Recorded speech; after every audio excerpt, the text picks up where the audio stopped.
Why are we called Negroes? Why are we deaf, dumb, and blind?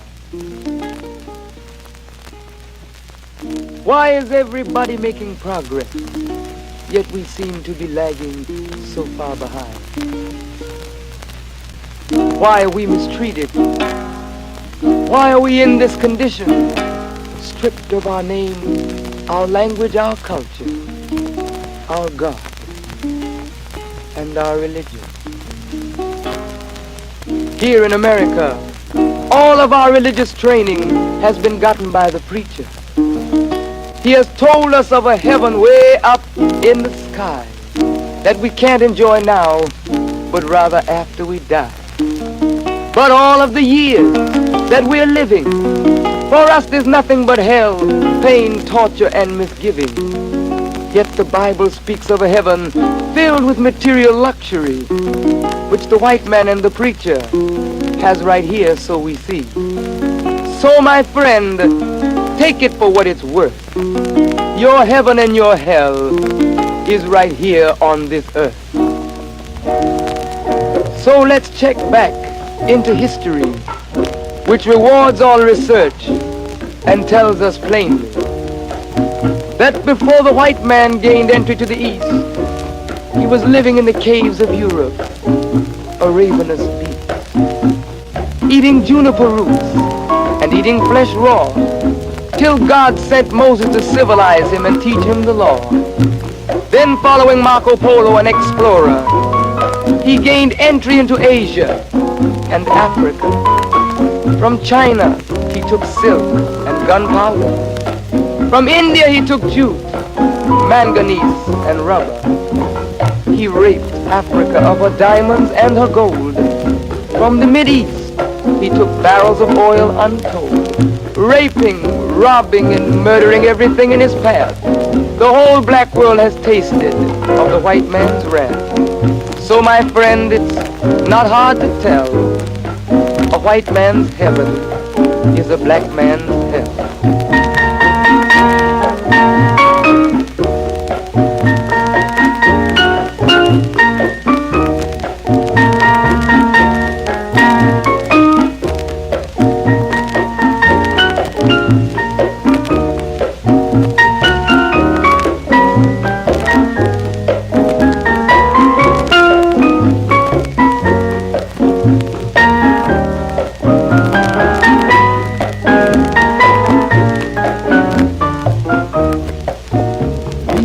Came to America, we were living in the East. By the Nile River, we were living in luxury, enjoying freedom, justice, and equality.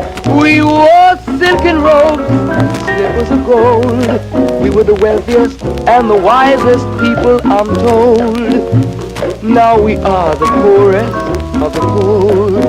Nobody wants us at their door. So my friend, it's easy to tell. White man heaven is black man hell.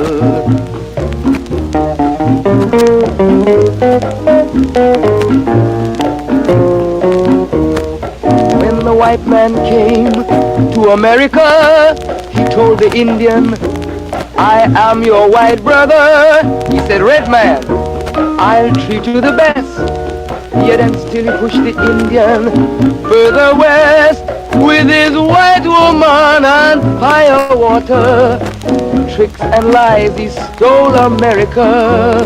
The original owner of this nation is cooped up on a reservation. So my friend, it's easy to tell. White man heaven, black man hell.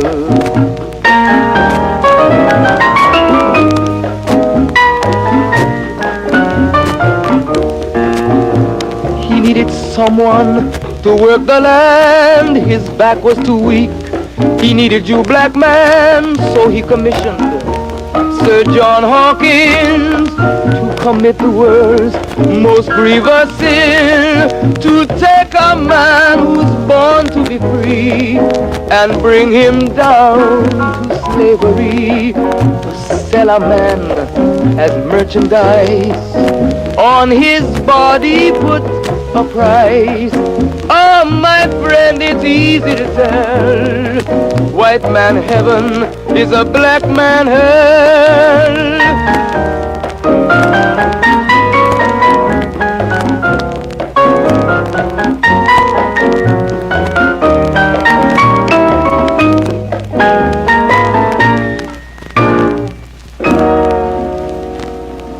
Welcome to another episode of the LANCESCURV show featuring our dynamic, powerful, well-informed teacher, Brother Zamal Tamaray. How are you, brother? We're going to jump right into this because you tore it up last night. And I love it rapid fire. You can come on every day if you want. I'm just a phone call away. If I'm doing something like I did today, I said, hey, give me 90 minutes. I'll be back in and right on post.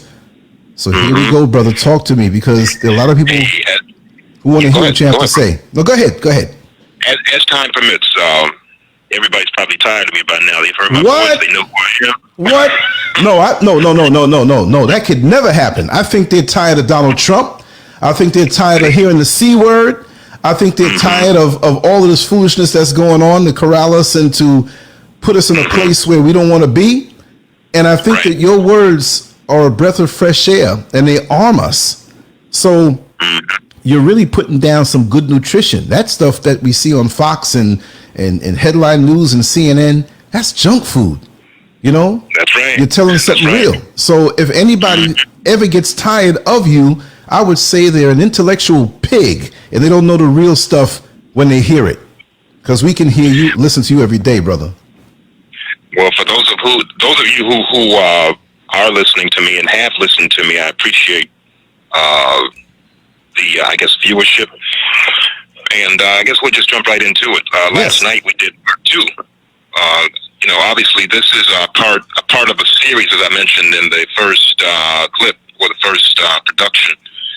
Part of a series of the title is obviously When Sheroes Ruled the World. So this will be part 3.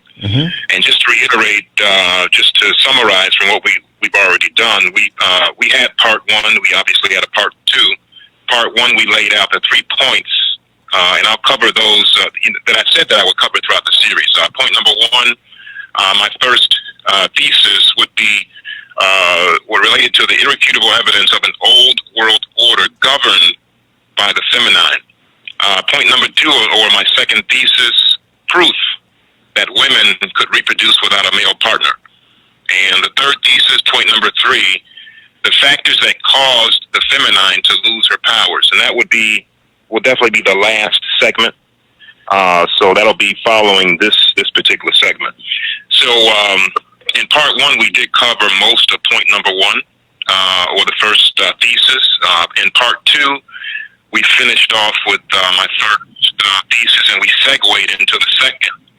And now we're in part 3, and what I want to do is continue with my second thesis and describe the hard medical evidence to demonstrate exactly how women can and do reproduce on their own.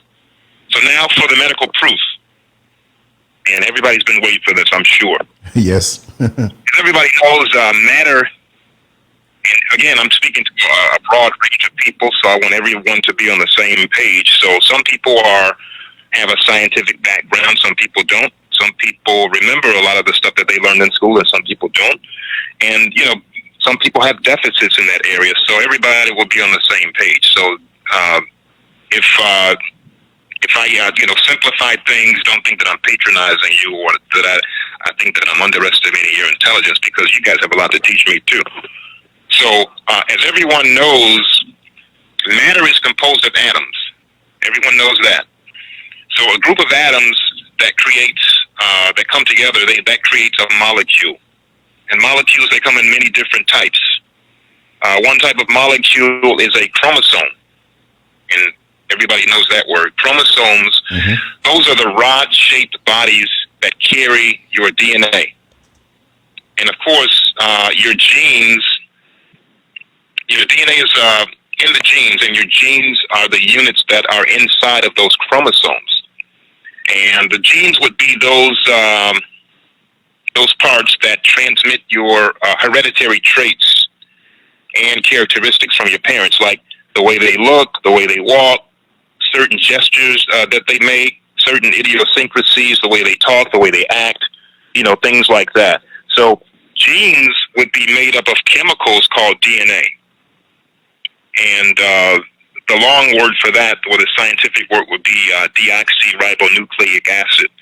It's like it's in the shape of a what they call a double helix, and they have strands that are twisted around each other like a spiral staircase. So if you can envision that, it's really shaped like an antenna, if you really think about it. And if you look at a DNA molecule, it looks like I said, it's like a spiral staircase, and then you have rungs on the ladder. If you want to compare it to a ladder, that's probably the easiest comparison. If you look at a ladder, you have those rungs on the ladder, the steps, and then you have the sides of the ladder. Well, with a DNA molecule, the DNA molecule would have those rungs also. Those rungs, or those ladders, would be the pairs of chemicals called the scientific word would be nitrogenous bases, or they call them base pairs for short. And then you have the sides of the ladder, or the sides of the DNA molecule, called the sugar phosphate backbone, or the sugar and phosphate molecule. So that's what it is. And then those ladders, the steps on the ladder, if you can envision a ladder, that's where they're called the different names, like the adenine, the thymine, the guanine, and the cytosine. So that's what that is. And just to simplify. So you guys know exactly what that is now. So everybody's on the same page. Now, women have XX chromosomes. XX chromosomes. Men have what they call XY chromosome, an XY chromosome configuration, right? So at this point, let me just read something to you that provides more medical evidence that she preceded a he on planet Earth. And this book would be from Baba Yanun's, one of his many books. This is called The Lotus of Life, The Gospel of the Sacred Feminine, Part 1. The Lotus of Life, The Gospel of the Sacred Feminine, Part 1. And as a matter of fact, a list was placed in Part 1 of this series of the books that I use. And in the last series that I produce, I will also put a list of the additional books and references that the audience can refer to. So in this book, The Lotus of Life, Part 1, by Baba Yanun, and then I also list where you guys can purchase the books if you want to purchase those books. There's various bookstores throughout the country and also around the world where you can purchase those. And I know that right now, they all need help, but I know the one that needs the help the most would be the one in Chicago. They have a bookstore there that's in need of help, a lot of assistance. So I'll probably link that one on there too. So this is basically what it says on page 59. Let me grab the book real quick. Am I loud and clear, Brother Lance? Loud and clear. Okay, great. All right. Yes. Page 59. See what it says here. Okay. All right, page 59, okay, it says here, your own creator is a woman or mother, out of whom you come. This abuse of the feminine is not and never was in our own natural nature as Nagaru or Negroid. The Adamu Salal, the Adamite race, will even abuse natural nature's rules on birth. They will transplant a uterus to allow males to become pregnant. This abuse of the feminine is in our genes by way of the rape of our race. He, the evil, who has no respect for their own femi-6 women. Not even their own mothers they call mom. Remember, men, women are the overseer feminine and predate male or masculine. It says further, archaeologists trace fossils back thousands of years back to the feminine's gene called mitochondrial DNA. Sometimes for short they put mtDNA. The gene given or the gene proven to be transferred from mother to daughter, never from the father to the child. She is our hall of records, our holy grail, our bloodline of masculine.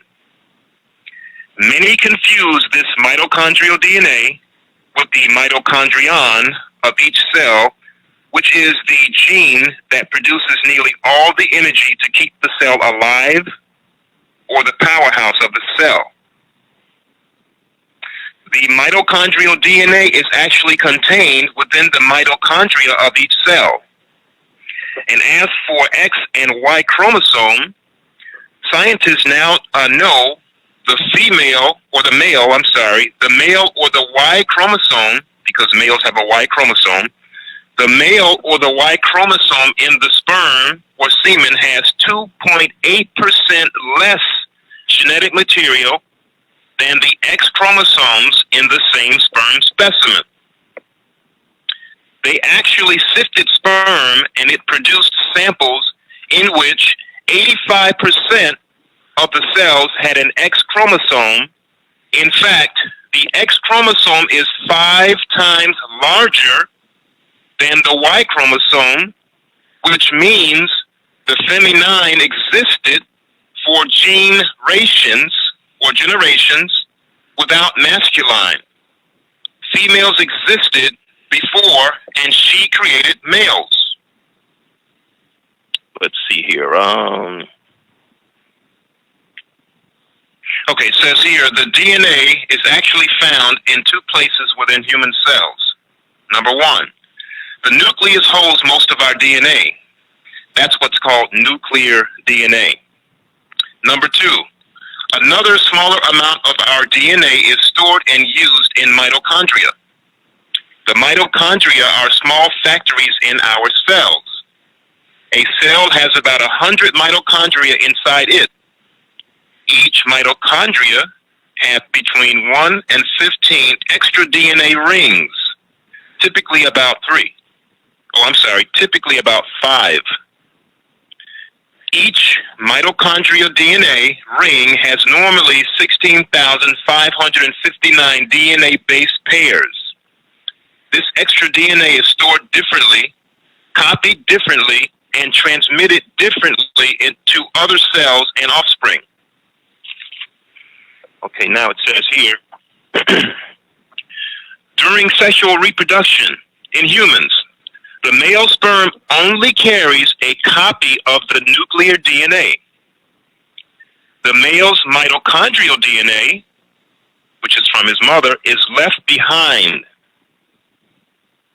The mitochondrial DNA is supplied in the egg from the mother because her egg comes already with all the mitochondria preformed. The male contributes only to the nuclear DNA or chromosomes. The female supplies the mitochondrial DNA or the mtDNA. As a result, inheritance of mitochondrial DNA is traced back through the female line. Mitochondrial DNA are an integral part of the cell structure and fully integrated into every working living cell. So basically, there's a chart in this book, and it shows you how mitochondrial DNA is inherited. There's a figure that shows that, of course, you receive DNA from both parents. You receive what they call nuclear DNA. We can just call that common DNA. You receive that from your mother and your father. And then there's another chart on this in this book that shows that mitochondrial DNA is inherited from a single lineage or from the line of the mother only, not from the father. And then there's a third diagram here that shows that the mitochondrion is the DNA that comes from mother. And the nucleus or the nuclear DNA comes from both parents. So that should be pretty clear. Now the book further says here, to create the Y chromosome out of an X chromosome, of course the X chromosome is the female, the Y is the male. to create the Y chromosome out of an X chromosome, you lose one of your stems, and the X chromosome becomes a Y chromosome. So in fact, the Y chromosome is a defected X chromosome, which is why masculine has the same components on his body that feminine does. Okay, and it says here, for example, masculine have breasts, nipples. However, masculine don't breastfeed. Masculine is a genetic defect from the feminine. She is complete, as the number 9 is the highest, or birth in 9 months, which we talked about yesterday. Okay, and it says here, and this is how they proved mother was before father, or female before male, feminine before masculine. They studied 197 pregnant feminines, or women, and they donated their offspring's placentas. The placenta is the easiest way to get large samples of body tissue. The biologist selected feminines from around the world and of all races. After the babies were born, the placentas were gathered and frozen. These tissues were then ground up in a souped-up warring blender, spun in a centrifuge, mixed with a cell-breaking detergent, dyed fluorescent, and spun in a centrifuge again. The result was a clear liquid containing pure DNA. This was the DNA in the nucleus of the baby's cells. So that's what I wanted to point out on that particular reference. Yes. Upon the Ganoon. Let me see if I finished that. 62, 354. Yep, done with that. So now that I've read that, let me repeat in another way. I'll repeat what I just read in my own words, pretty much, just to ensure that this all sinks in. So we have the female chromosome. It has properties not possessed by the male Y chromosome. For example, the X chromosome is 5 times larger than the male Y chromosome. The X chromosome in a given sample of sperm cells is numerically superior to the Y chromosome of the male. So in other words, X chromosomes vastly outnumber the number of Y chromosomes. The quantity of female X's, on the other hand, is greater than the quantity of male Ys. In another point, the female chromosome has more mass than the male Y chromosome because the Y chromosome has 2.8% less genetic material, as I just mentioned, since it is missing one of its legs or stems that would make it an X. If it had that extra stem, it would actually be an X, but it looks like a Y because it's missing a stem. So in addition, the X chromosome is also more developed and more complex in genetic diversity than the Y chromosome. So look at it this way. There's one article I read. Let me see what the name of the article was. I might even have a copy of it. It's called Why the Y Chromosome is So Weird. I want to pull that up real quick. It's called Why the Y Chromosome is So Weird. And I want to read a couple things from that article. It says here,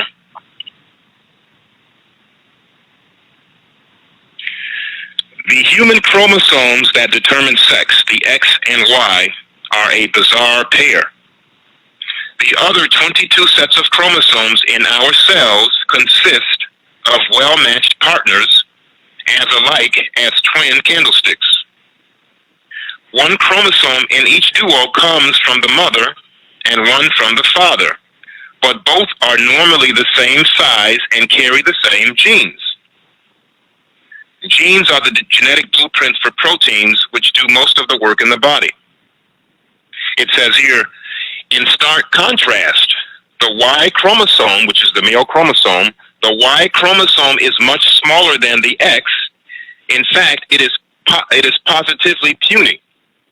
It harbors no more than several dozen genes, far fewer than the 2,000 to 3,000 on the X chromosome of a woman. The number of Y genes has no kin at all on the X, and the Y is riddled with an unusually high number of what they call junk DNA, sequences of code letters or nucleotides that contain no instructions for making useful molecules. And it says further, until recently, biologists had difficulty explaining how the Y fell into such disrepair. They had various theories, but few ways to test their ideas.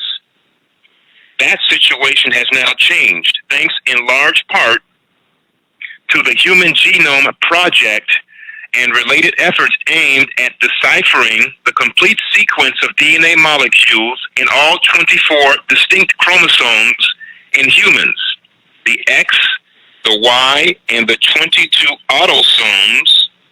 Those would be the chromosomes that are not involved in sex determination, because you have 22, and then you have the other pair of the X and the Y, and that would make 24. 24 from your father, 24 from your mother. So it says here, just as paleontologists can trace the evolution of a species by examining skeletons of living animals and fossils, molecular bodies have learned to track the evolution of chromosomes and genes by examining DNA sequences.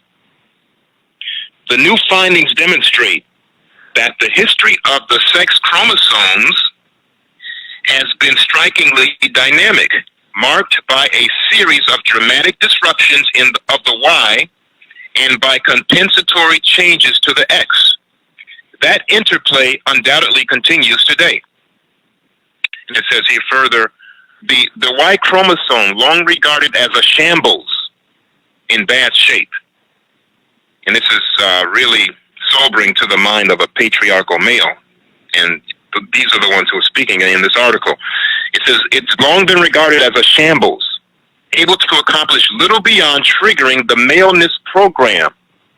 Turns out to do more than most biologists suspected. And then it just goes on and on with this article, but that's what I wanted to read to show you about the genetic diversity and the, I guess, the antiquity of the X chromosome. Okay, and let me see if there's another one here. Basically, the analogy, if you make an analogy between why black women, for example, have larger buttocks on average than other women, and why, say, bodybuilders have more developed muscles, and the answer is because they've been using those muscles more, as in over a long time period. So the same holds true with female. The same holds true with female chromosomes. Let me interject real quick on a humorous level.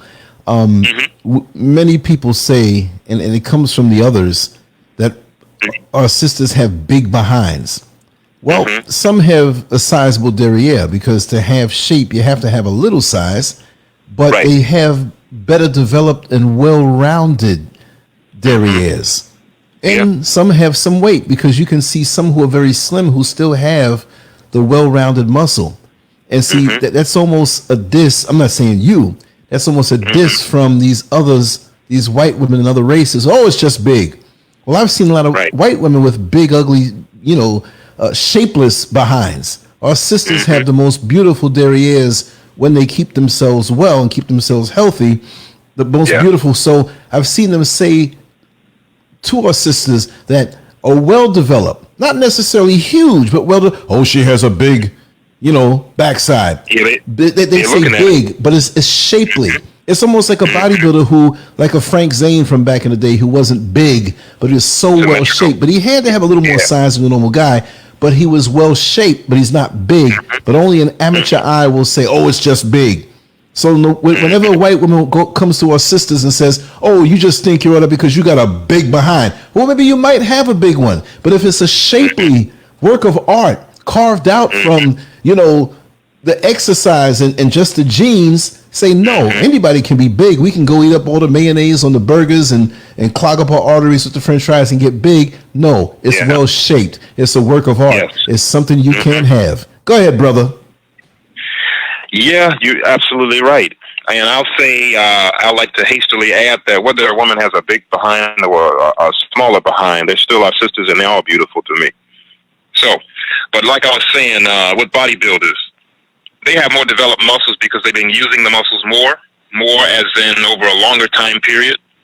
And the same holds true with with female chromosomes as compared to male chromosomes. You know, the females are more developed because it's older, you know? And so we now know about nuclear DNA and mitochondrial DNA and how only the woman's or the mother's mitochondrial DNA passes to the children and not the mitochondrial DNA that the father inherited from his mom, because we inherit mitochondrial DNA from our mothers, but we don't pass it on.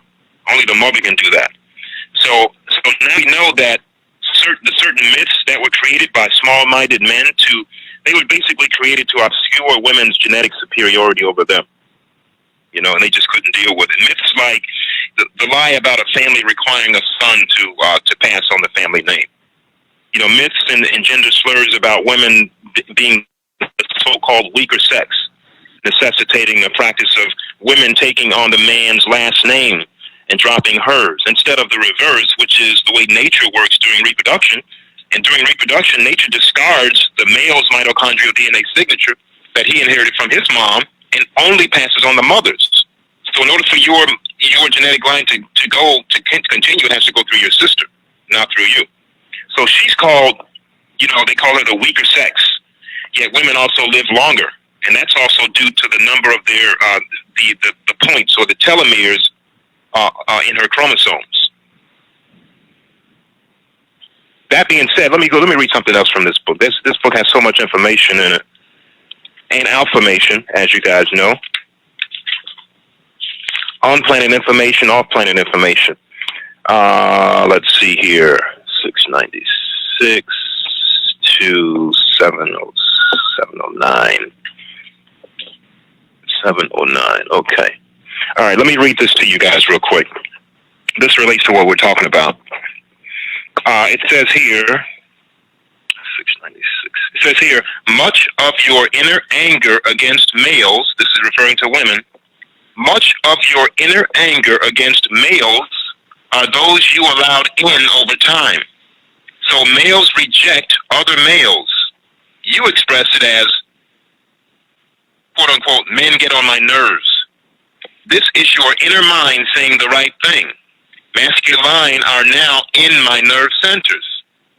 Men get on my nerves. It's the men you allow to become a part of your body over years by sexual contact.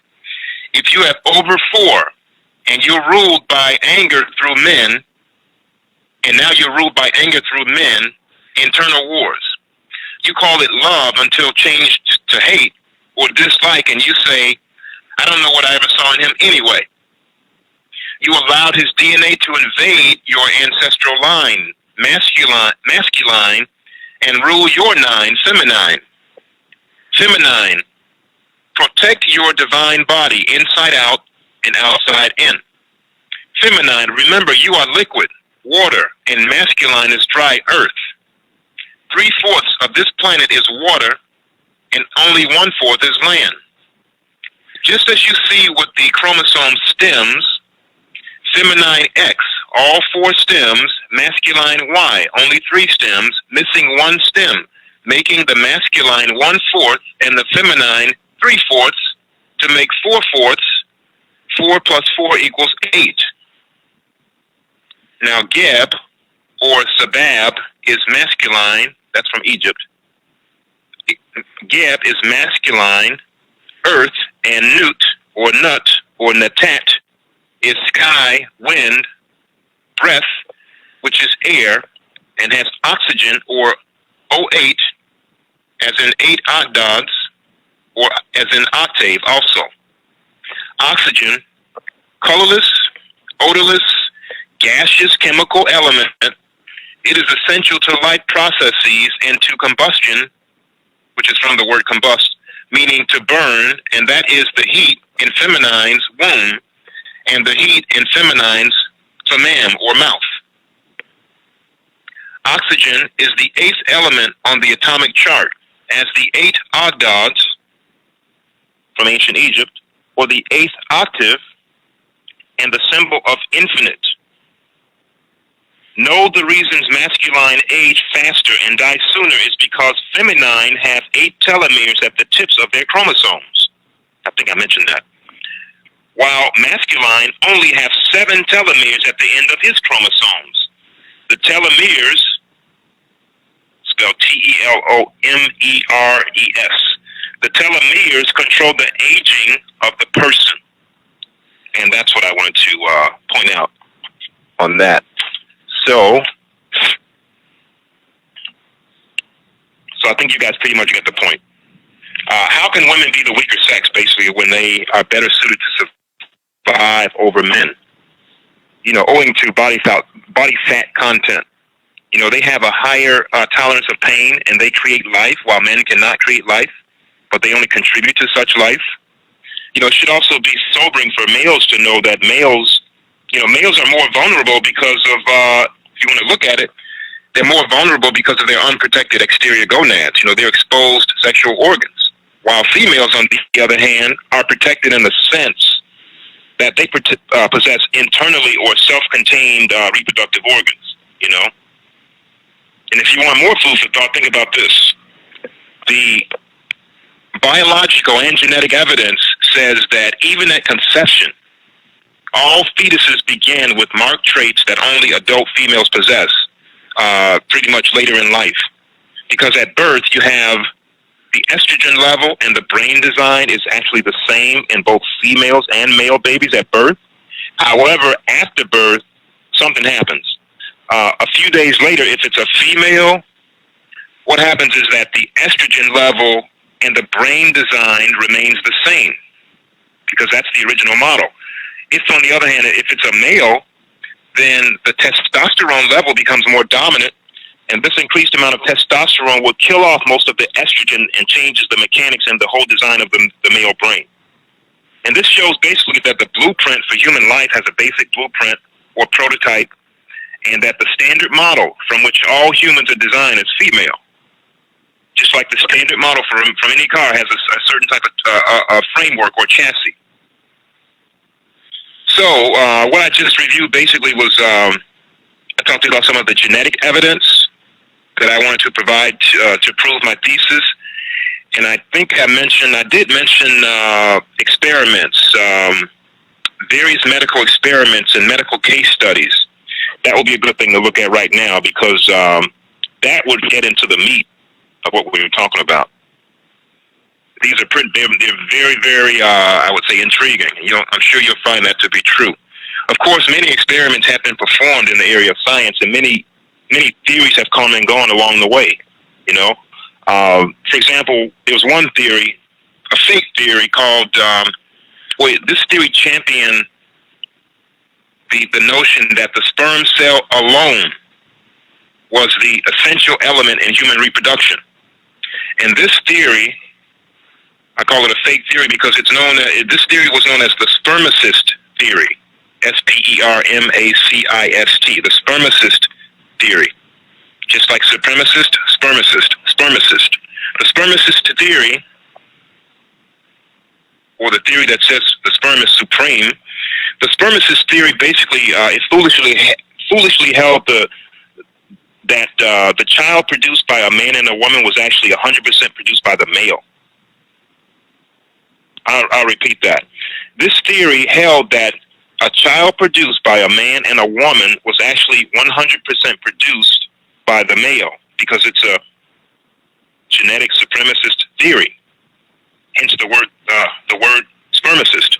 So it actually advanced the harebrained notion that in life, or that in the union of female and male, that the male seed is, as they call it, seed in quotes, it's 100% responsible.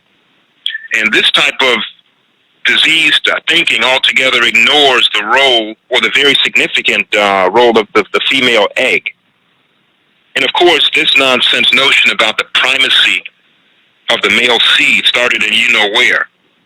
It started in that bankrupt repository of male chauvinism called the Bible in particular, and I would say the Abrahamic religions in general. And all you have to do is study these doctrines, and you'll see how, for example, Abraham had a quote-unquote seed. Jacob had a quote-unquote seed. Ishmael, another patriarch in the Bible, had a quote-unquote seed.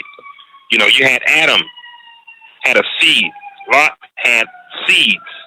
All these men, all these male patriarchs had quote-unquote seeds. All these men had a lineage or a line of descendancy. But the lineage of their wives is irrelevant. You never hear about that when you read through the so-called scriptures. So it's this type of adverse religious programming, you call it brainwashing, that produces an unhealthy and a diseased mind amongst men in relation to their mothers. That's the source of it.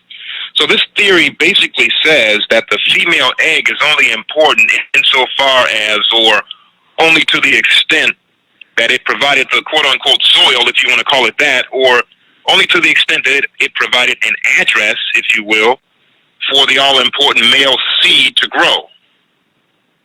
And it's kind of like saying both of our parents gave us shelter, but only one of our parents was responsible for our growth.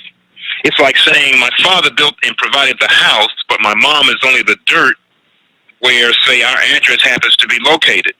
And it turns out that this backwards theory was rooted in provably false, non-feminine friendly Old Testament dogma. Unscientific dogma about women originating from the rib bone of a man, provably false. Individual proponents of this theory, the spermicist theory, we're still talking about that, they held that the sperm cells were literally, they believed that these sperm cells were tadpole people. This is how they described it in their childlike understanding of science. They called them tadpole people, or miniature women, men, and children. And some adherents even got a little jiggy with it. They said, they let their imagination run wild. They said that, within the seminal fluid of the man, or within the seminal fluid, was a whole kingdom.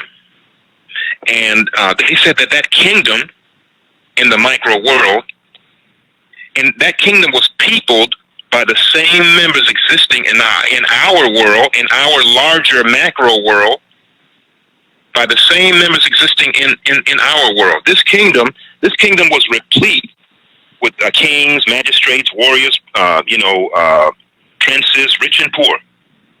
So predictably, this misogynist theory was eventually debunked and flushed down the dirty toilet of his story. And then the so-called aura, another theory came up, the so-called aura seminalis theory, A-U-R-A, next word seminalis, S-E-M-I-N-A-L-I-S. So this other theory popped up. The aura seminalis theory came around 1625, and that theory gave way to another theory called the epigenetic theory, which basically says that reproduction requires both a female ovum, female egg, and a male egg, period. Period. It says that reproduction can only occur with a male egg and a female egg, period. However, in 1899, something very special happened. That was over 200 years ago? Yeah, it's almost 200 years ago. Well, over 100 years ago. Something really special happened in 1899. That was when Professor Jacques Loeb, spelled J-A-C-Q-U-E-S, last name Loeb, L-O-E-B, Professor Jacques Loeb proved that fertilization can occur in animals without the need of male sperm. So in other words, he discovered for his people, not for the original so-called primitive melanated and indigenous people of the planet that were already in the know, he discovered for his people that the female ova can develop into living beings without the necessity of male sperm. So this development overthrew the prevailing, now obsolete 19th century notion of epigenetic reproduction, which I had just mentioned. It adhered to the theory that reproduction was only possible with both egg and sperm, or that reproduction was impossible without both male egg or female egg and male sperm. And so basically, I want you guys to stay tuned for details about Dr. Loeb's groundbreaking experiments. I'll go into those in some detail. But the first study I'll cite, there was a study around that, actually in 1933. It was performed by a very famous, at that time, endocrinologist. You know, those are the doctors that deal with the endocrine system. Common word for those doctors would be diabetes doctors. You know, endocrine system deals with things like female ovaries, male testes, pineal gland, pituitary gland, thyroid gland, also parathyroid gland, the pancreas, the adrenal glands, what else? The hypothalamus. That's what an endocrinologist deals with. So in 1933, this doctor, this endocrinologist, this famous endocrinologist, Dr. Walter Timm, I believe that's how his name is pronounced, Timme, but you never heard of him before, never heard of this guy. He went before the New York Academy of Medicine. That was a medical body, and he wrote a special report, and that report was read before that same medical body of men. And the name of that report was entitled Immaculate Conception, a Scientific Possibility. Possibility. 87 years ago. So this is what this eminent doctor said in his book. There's a book, Mysteries of Human Reproduction. Let me see. Let me grab that book real quick. I'm going to go to page 49 of Mysteries of Human Reproduction, and I listed that in the bibliography in the first part, written by Raymond Bernard in the first part of the first series when I started. Page 49, let me get to that. How we doing sound-wise? Loud and clear, man. It couldn't be any more powerful. Perfect. Hold on just a second. I have to take this jacket off. Hold on. Yeah, take your time, brother. We're right here with you. That's how we roll. Want you comfortable so you can keep coming with the truth. Getting hot up in here, man. You know what they say. If you can't feel the heat, get out the kitchen. And I'm not about to get out the kitchen. I'm staying right here. That's right. Because you got people to feed. Yes. That's right. People got to eat. That's right. Okay, this is what it says. Dr. Timm in his paper describes cases in which women produce their own spermatozoa formed by the vestigial male parts of their reproductive apparatus, which in most women are non-functional, but which in special cases became functional. In such cases, immaculate conception is a physiological possibility through self-fertilization.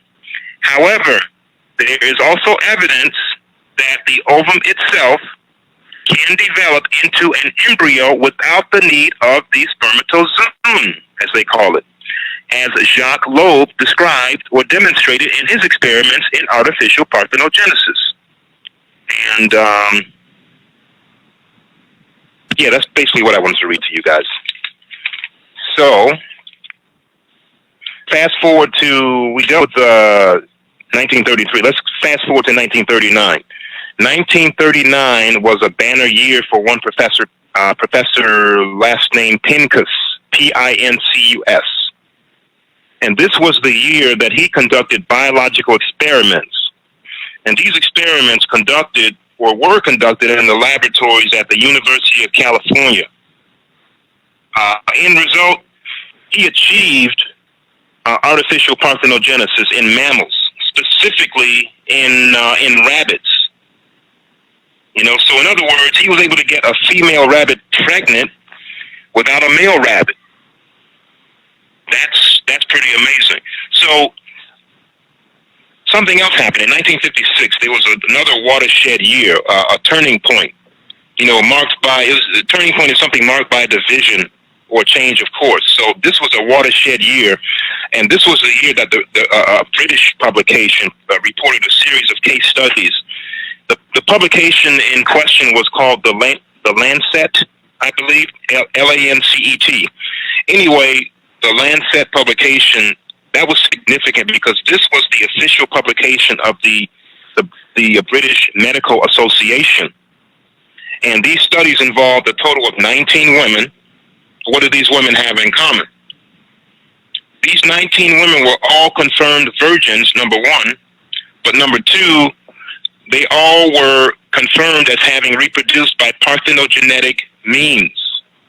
And that means they all had pregnancies without being with a man. So, first question that would probably come to someone's mind is how, you know, and you will rightly ask, how can those bold claims be verified? How can, you know, you verify that they actually had babies without the agency or aid of a man? Well, according to the study, 3 methods were used for verification. Number one, they used a blood test for blood type. Number two, they used a blood test to test for blood composition. Number three, they did a skin graft test. And anybody that knows anything about a skin graft test, you know, what they do is they take a piece of your skin. It works like this. They take a skin graft is transferred from child to mother, in this case, for the test. And if the mother's body accepts the graft from the child, which is supposed to be alien to her, but if the mother's body accepts the graft, this indicates a parthenogenetic immaculate conception event. And bear in mind, these experiments were performed almost over 100 years ago, but for some strange reason, we never got the memo. And this is just one of the many ways to show you that the science they're teaching you is not even complete. It's junk science. You're still living in the informational dark ages, living in an informational desert, so to speak, dying of informational thirst, dehydration, and ultimately intellectual starvation. And all this despite the so-called informational revolution. Informational plantation is what it is. And in this revolution, you know a whole lot about he say, she say. You know a whole lot about sports and entertainment. You know a whole lot about religious baby food, teaching you how a he was supposedly here before a she, without any type of scientific basis. A whole lot about things that don't even matter, like the current trending topics, like miscellaneous trivia topics, like, you know, the latest fashion trend. You know about the latest breaking Facebook scandal. You know about the latest viral internet gossip. You know about what has happened on pastors of LA. You know, up to the minute data, say, on movies like Sex and the City or Scandal. And probably more important, you have full stats on the exact dimensions, the exact curvature, the exact density, the exact surface area, the exact square footage, the exact circumference of, say, Kim Kardashian's physical assets. You all get my point. So what about these experiments that they never told us about? Now, I mentioned the experiments of Dr. Jacques Loeb in 1899. And now I'll tell you how he did it. And by the way, has anybody ever heard of those experiments? I'm not on the chat right now, so I can't see it. But I like to look at it later just to get a show of hands. Has anyone ever heard of those experiments here in 2020? These experiments occurred in 1899. That's why it's so imperative for you to have information from a multitude of sources and not get information from one monopolized source run by the same group of people. So these experiments happened in 1899, and now I'll tell you exactly how he did these experiments. So what he did was to prove that other stimuli or elements could be substituted, excuse me, other elements or stimuli could be substituted for spermatozoa or for male sperm and still induce cell division and still eventuate in a virgin birth. That's what he did. That's why those experiments were so groundbreaking. So what type of stimulus or what type of stimuli did Dr. Jacques Loeb use in his laboratory to induce fertilization in the animal kingdom without using sperm cells? What did he do? Basically, what he did was he employed physical or mechanical agitation. Example of this would be, say, the doctor rubbing the eggs of a silkworm with a brush to induce cellular division. What else did he do? In other cases, he used chemical agents. In still other cases, he even utilized electricity as a stimulus to fertilize animal female ova. And this stimulation automatically caused the ova to begin to subdivide just as if they were stimulated by a male sperm cell that they said was necessary for reproduction. Now, you see the importance of being able to think for yourself and the importance of having free and unfettered access to information. Information that's not controlled by the same so-called people, by a small group of the same people. So here we are in 2020 believing in the same theory from 1625. So what type of chemicals or electrical agents did he use? This Professor Loeb, what did he use? What specific chemicals and what specific electrical agents did he use to have these successful experiments? These agents included things like alkalis, acids, salts, and of course, electricity and electromagnetism. Specific items were potassium ions, magnesium ions, acetic or butyric acids, B-U-T-R-I-C, acetic or butyric acids, A-C-E-T-I-C is acetic, not acidic, acetic or acetic. So he used acetic and or butyric acids with seawater. He used alkaline solutions like tannin.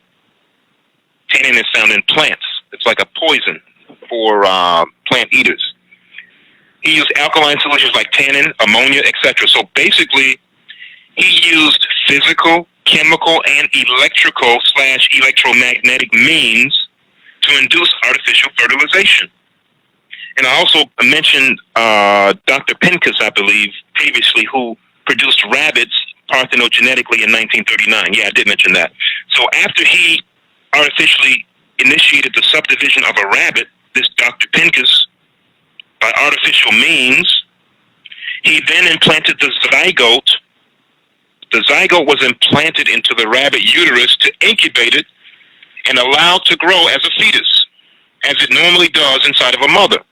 So this implanted zygote would in turn cause the rabbit to experience artificial pregnancy, culminating in an eventual and predictable rabbit birth. Now, many know what a zygote is. For those who don't or who are not in the medical field, you have the zygote comes first. The embryo comes second. The fetus comes last. And of course, the baby's after that. But the zygote, number one, the embryo, number two, the fetus comes after that. The zygote is described as a fertilized egg cell that basically results from the union of egg and sperm. That's the standard medical definition that they gave you. But in light of the results of these suppressed experiments that you never heard about, they're suppressed because you never heard about them and that you never received full disclosure, that definition is incorrect and has to be expanded, has to be amended. So some of their own scientists admit even that 95% of what they teach us is a lie. Junk science for the masses, a secret science for for the elect. But what do you expect from a universal mystery maker anyway? He's only doing his Father's work. That's what he's supposed to do. So this definition has to be amended, referring again to the zygote definition that they give you, the standard definition. It has to be amended or expanded to include any unfertilized egg that has been stimulated or agitated mechanically, chemically, or with electrical and or electromagnetic energy, as well as with a male sperm. Okay, so the zygote develops as a new cell after the union of egg and sperm, or after artificial stimulation. So after traditional or non-traditional means, or after natural or artificial stimulation, that's what happens. The zygote starts to develop as a new cell. It's considered to be unicellular, meaning having a single cell. It's a single cell with a core, and has a core, and it has 46 chromosomes in total. 23 are maternal from the mother, 23 are paternal from the father. And of course, a chromosome is a collection of DNA.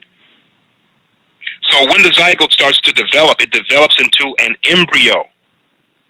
And this occurs around 24 hours after fertilization, or what they call fusion, or the union of the egg and the sperm. And at that point, the point that this happens, the zygote starts multiplying at that point and subdividing into a fetus. So once it starts subdividing, it now has more than one cell. It's no longer unicellular. Now it's multicellular. And so thus the zygote can, if you want to consider it this way, the zygote graduates from a single-celled structure to become a multicellular embryo.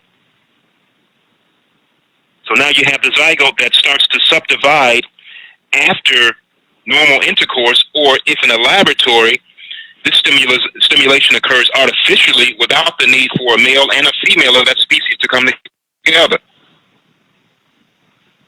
So just to summarize, first, the egg is fertilized with a male and a female, or it's done artificially. Second, the zygote becomes an embryo by multiplying and subdividing. Third, the embryo develops into a fetus, and of course the fetus or the fetal stage represents the last stage of what they call prenatal development. This development stage involves formation of specialized body structures, like, that's where the major body organs develop, like the kidney, the brain, the liver, the heart, etc. So the fetal stage goes from, according to their records, it goes from week 8 to the end of pregnancy. And this artificial form of inducing a female egg to start subdividing into an embryo is very similar to the procedure described in a book written by Partner Bab Yanun. He wrote a book called Freaks and the Perfect Creature. Freaks and the Perfect Creature. Let's see if I have a copy of that. It's fairly new to us because we just, it's been released for a little while, but it's fairly new to us.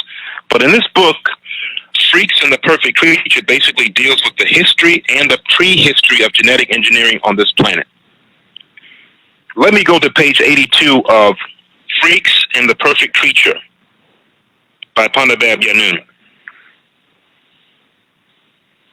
Page 82. Okay, this is what it says. Okay, it says this. It says, breeding is not new. Plants, fruits, yet in genetics, the devil hides it from you, trying to correct their genes and cure their curse. Genetic nuclear material is artificially removed from one cell and implanted into the cell of another creature or person that had previously had its nucleus removed. As they did with the sheep in 1997 AD. It's called cloning. Chimeras, spelled Chimaeras, chimeras or hybrids were created from different species, even mixed with humans and animals. With electrical shock to speed up impulses, this stimulated a cell to divide, and the genetic information is revealed so to breed creatures that could not breed normally. So, the cells multiply into larger bodies to develop into actual beings, which need to be implanted into the female's uterus, and it grows in a new hybrid. And that's pretty much what I wanted to read from that particular book. So it basically talks about the use of electricity to induce fertilization or cell division. And in that case, it was talking about cloning.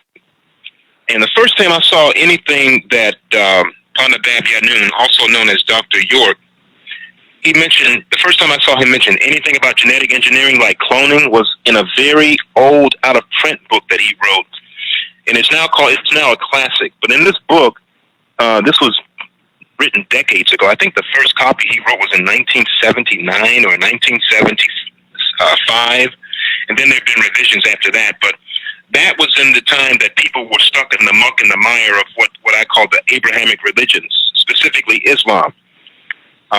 He was stuck because people were stuck on religious dogma, and so that's what he gave them. So if you ever read that book, if you have a religious mind, you'll think that you'll take everything literally, but whenever he's referring to Jesus or Muhammad or God or Allah, he's putting that in there for people that have a religious mindset. So he mixed that with the scientific information, and if you have that mindset when you're reading that book, you can separate the dogma from the actual scientific information that he was revealing. So even though his work was never about religion, it was simply a vehicle that he employed that was expedient at the time. So he mixed in what people wanted, which was religion, but he also incorporated facts about cloning and genetic engineering long before most people could even accept it. So he explained in detail how 3 different animals could be fused genetically to become a new species. And conventional wisdom was, at that time, that this was impossible because in the natural world, a giraffe and a monkey, let's say, can't get married. They can't produce a mixed creature. But, it can be done in a laboratory. So let's see what it says in the book, if I can pull that book up. Let's see here. How we doing with sound, Lance? I had to unmute myself. No, we're good, man. We're good on sound and we're good on time. So, great. Yeah, just had to take a second to unmute myself. But go ahead, brother. Okay. I'm going to read this information that he said about genetic engineering. Keep in mind, Elijah Muhammad was talking about genetic engineering too. He was actually talking about how the pig was made from a cat, a rat, and a dog. And this information is confirmed in this work written by Panabab Yanun, at that time known as Dr. Malachi Z. York.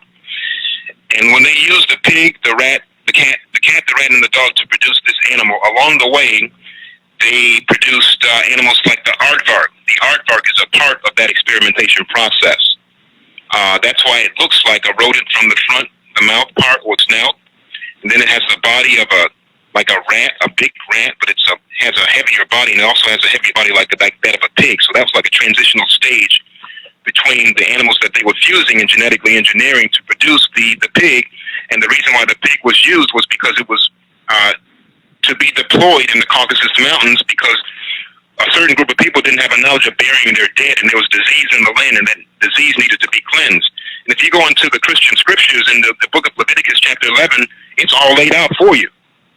It tells you what they look like. It said that they had yellow, thin hair. It said that they had leprous skin. It tells you all about that. And these were the people in the land of Canaan, the Canaanites, the people that were descended from Ham. Ham had, Moses had Ham, Shem, and Japheth. And from the line of Ham, you had Put, Canaan, Mitzrayim, and Canaan. And of course, in the Bible story, Genesis chapter 9, verse 25, it says, "Cursed be Canaan, a servant of servants shall he be unto his brethren." And eventually you had this group of people called the Canaanites that were cursed with leprosy in the Bible, in the scriptures, if you want to reference. And this is basically alluding to the fact that they were in a certain part of the world in the Caucasus Mountains, and they had no way of burying their dead. They didn't have the knowledge of burying their dead, so they created a vehicle, a genetically engineered creature, to clean up the filth that was in the land. So this is what the book says. The cat was the most different animal because he was clean in nature and wise, this animal that could outsmart the dog. These are the 3 mixed natures that make up the pig. Then the problem was to breed these 3 different characteristics of nature into one body. Cloning. and he defines cloning here. The process of cloning is to take a fertilized egg, burn out the nucleus, which is what we just talked about in Freaks and the Perfect Creature. Burn out the nucleus, which holds the chromosome characteristics. Then you take any living cell, i.e., for the skin, blood, etc. This cell is then inserted into the empty nucleus. Then the egg is reinserted into the womb.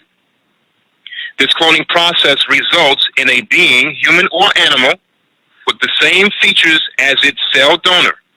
However, the clone can only have the same personality as the donor if it is brought up in the same environment and receives or relives the incidents that the parents experienced. The movie release, Boys from Brazil, is an example of this cloning process. In this movie, 94 clones were made of Hitler. These clones were raised under the same conditions as Hitler, from his childhood up until his manhood. Then there are also clones which have the same physical characteristics, but house a different mentality from the parent. The movie Clone Master used to inform the public of his diabolical experiments. Clone Master was the movie. So cloning is not a recent scientific discovery. The scientific discovery of cloning goes way back to the prophet Abraham's time. And of course we know that there was no prophet Abraham, but that was written for a religious mind. And that's what people needed. Because he always said, I came giving you what you wanted so that you could eventually learn to accept what I really came to give. So religion was not what he came to give. So it talks more about the cat, rat, and the dog here. Let's see. Go to another page in this book.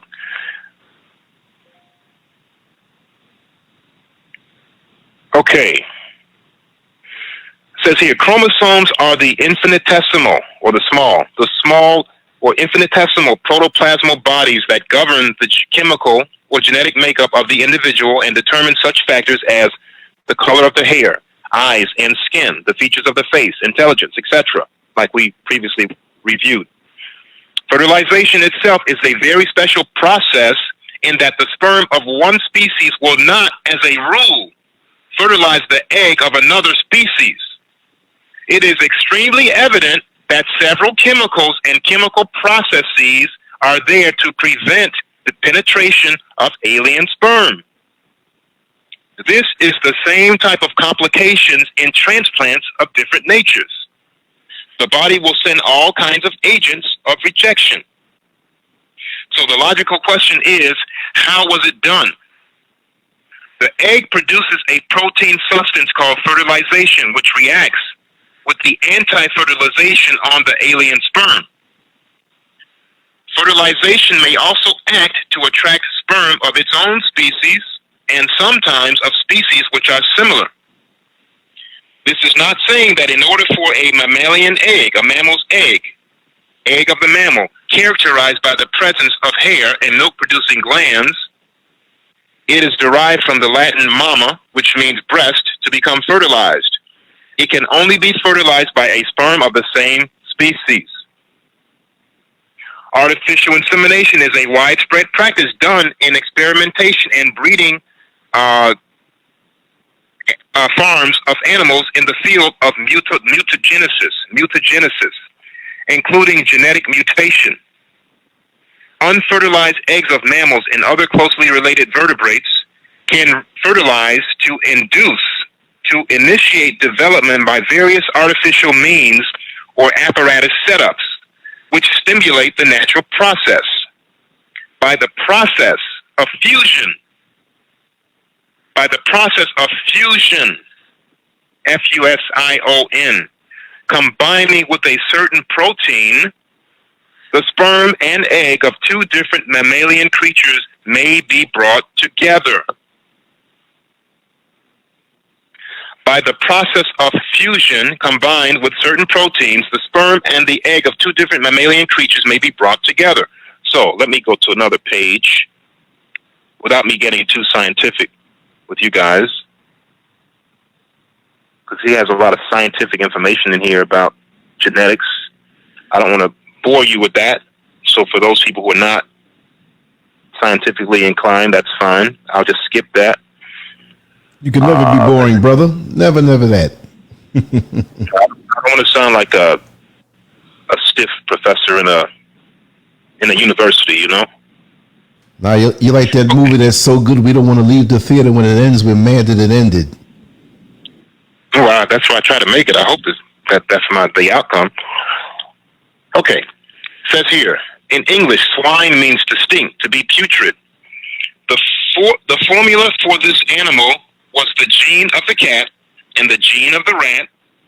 The act of fusing or heating caused them to come together. The two fused genes were injected into the dog, causing the dog to bring forth a balanced mixture every fourth generation. He had to make sure that he had males and females that could produce after its own kind.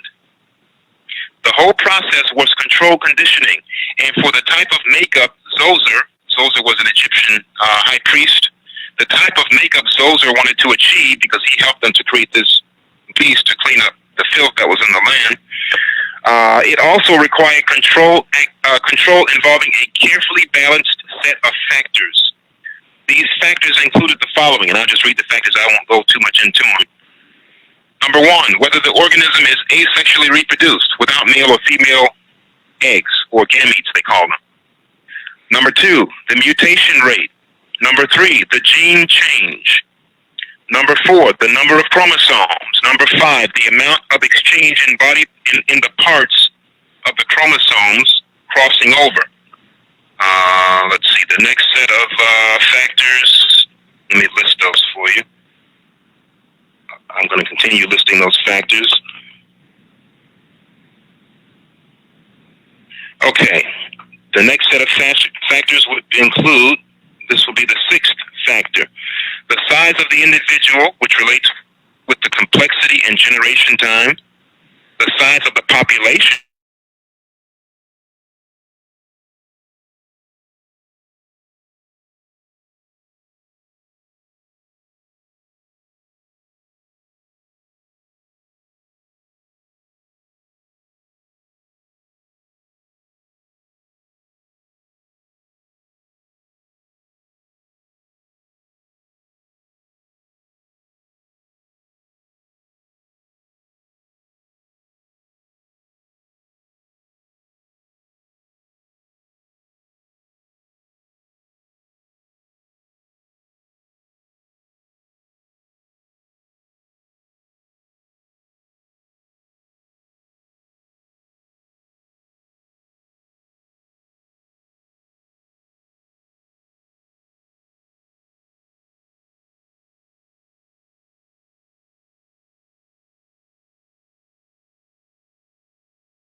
a little bit.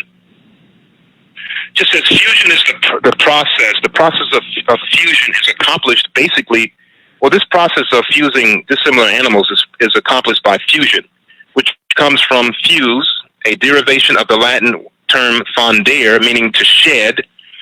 Fusion is the act or process of melting by high heat, liquefying or melting the abnormal bringing together of adjacent parts of bodies.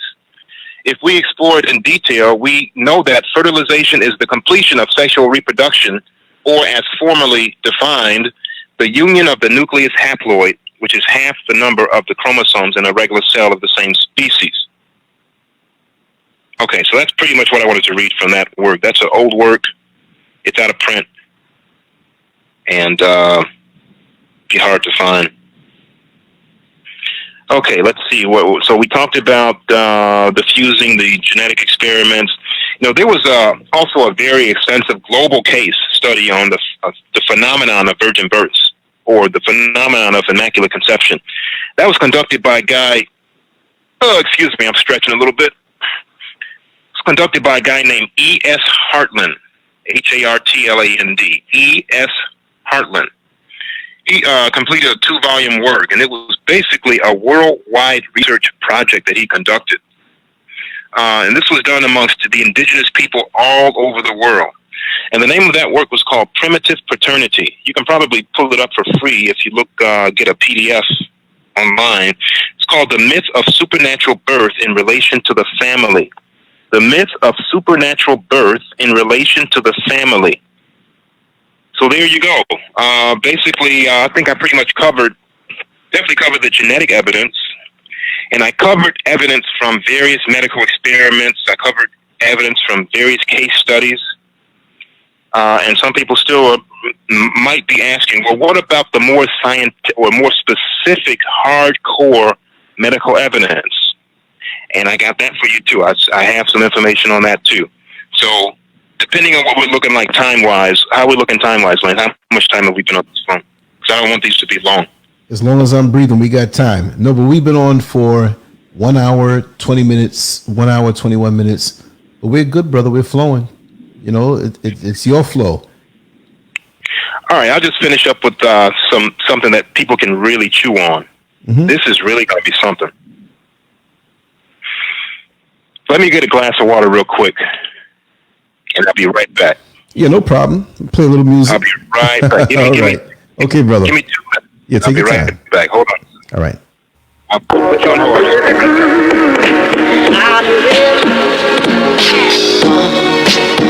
My Lord is I lost my love.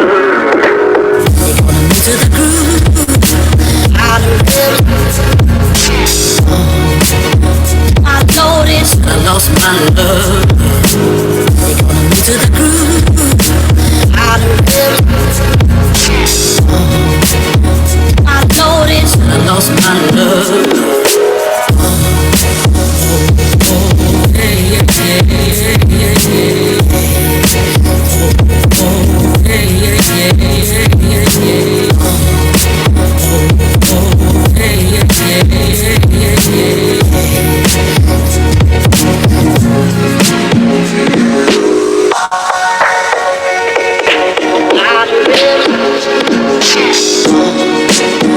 My Lord is I lost my love. They gonna move to the groove. Out of Hey, brother Lance, I'm ready. Bring it on, brother. Bring it on. Okay, we still got people listening, huh? Of course we do. They're not going to leave you. Listen to my big mouth. No, that's the delivery. You have the brain to back it up. I move in silence though a lot. I don't talk a lot. I mean, I do amongst people that I know, but it really depends. I like to observe. Cause I like to learn too, because a lot of times you can just keep your mouth shut, and you need to keep your mouth shut a lot to learn. Well, that's the thing. You know, as much as I run my mouth, I spend even more time in solitude and silence, and I'm known by many as a quiet guy. That's so funny. Yeah. Because I talk so much. People who know me that way say, I can't imagine you being quiet for hours or a whole day to yourself. But I'm more quiet than I am talkative. It's the truth. You have to have that quiet time. You have to meditate on a daily basis. He told us that we should meditate, or we should have silence for 1 to 2 hours a day. You got to have that solitude and silence. Yes. And that's why I get my inspiration. That's where I get all this inspiration from. It just comes to me, and I do an outline of what I want to say, and I just say it. Exactly. Okay, so what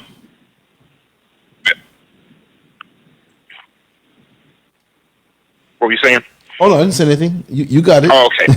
So basically,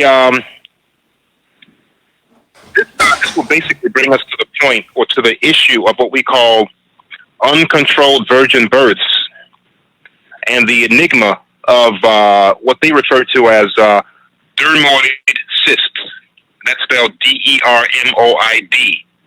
And cyst, everybody knows how cyst is spelled, C-Y-S-T. The enigma of the dermoid cyst. This enigma provides the most compelling proof that women have the divine and the latent ability to reproduce on their own. So first, we need to know what a dermoid cyst is. Since this phrase does not really describe, what it is, that's kind of a problem in a sense. If you want to, it depends on how you look at it. First thing you should know about the word dermoid cyst is that it could be viewed as a medical misnomer. A misnomer is a word that is wrongly or mistakenly applied because that phraseology seems perfectly designed to obscure the truth of about what it really means. It could be argued that such a phrase is a slick rhetorical tool that the illegitimate caveman patriarchy has concocted as a means of providing itself with safe cover, if you want to say that, or protection. So the patriarchy, of course, is the term we use to describe a barbaric, rule by force, male supremacy / female inferiority type paradigm, a type of system that has now run its course. And it's run its course because it has wreaked untold havoc on Mother Earth and has brought us to the brink of environmental cataclysm. So it's for this reason that dermoid cysts need to be formally packaged and sold to the masses by the incumbent female-hating, homosexual, in many cases, male supremacist, in a manner that won't upset the male-dominant status quo. And this is not certainly not a slight against homosexuals, because many homosexuals and lesbians may even be listening. And in a few minutes, I'll have something for you guys too, and it's not negative. But it's essentially it's a military defense employed to prop up and perpetuate its unhealthy existence. So these dermoid cysts are often erroneously referred to as quote-unquote pathological and also tumorous. That's how they refer to them. So you also need to know that, this. Frequently found in the bodies of women, these dermoid cysts are mysterious embryos that are never allowed to fully develop as they are removed under the cover of a medical operation. If you, the appearance of dermoid cysts are really, they are a frequent occurrence in the medical field. And it's so common that the operations to remove these cysts, they occur on a daily basis.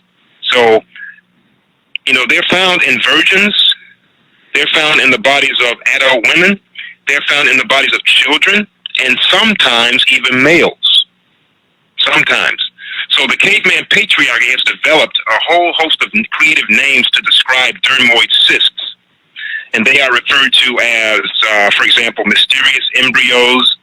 They can also refer to them as malformed embryos, malformed fetuses, undeveloped embryos. They may also call them malignant embryomata. They also call them terotomata. Different types of words that they use, and sometimes they even slip up and call them what they really are, virgin embryos. So the way it works is all these names are just used to hide up, to dress up and hide a frightening reality. Frightening for male bigots, that is. And that is, it's used to hide an inconvenient fact. And that inconvenient fact is this, that women possess the natural ability to reproduce on their own. This is a game changer. So, men, if you're secure in your manhood, and I'm certainly secure in mine, if you have nothing to worry about. Because some men think, oh, well, if she can do this on her own, then what's my purpose? Well, we all have a purpose. But if you think it's normal for men to lead and emphasize only your Y chromosome, which makes you male, and deny the other side, the X chromosome, your female side, and expect the world to be run solely by a defective chromosome when you have both X and a Y, is a surefire recipe for global imbalance, like we're experiencing right now. So what do these tumors look like? These so-called tumors have been found to contain the following: muscles, teeth, scapula, the bones in your backbones, hair. These tumors contain bones, flesh, trachea, your throat part, fingers, nails, blood vessels, umbilical cords, vertebral columns, backbones, clavicles, the collarbone, skulls, jaws, tissue. I think I mentioned tissue, portions of the scalp, portions of the face, portions of the rib, eyes, thyroid glands, salivary glands, mammary glands, etc., etc., etc. That sounds like a human, right? in the book Mysteries of Human Reproduction. Let me read what he says in this book. It's a great book to have. Page 52, 51 and 52. Let me just read this real quick.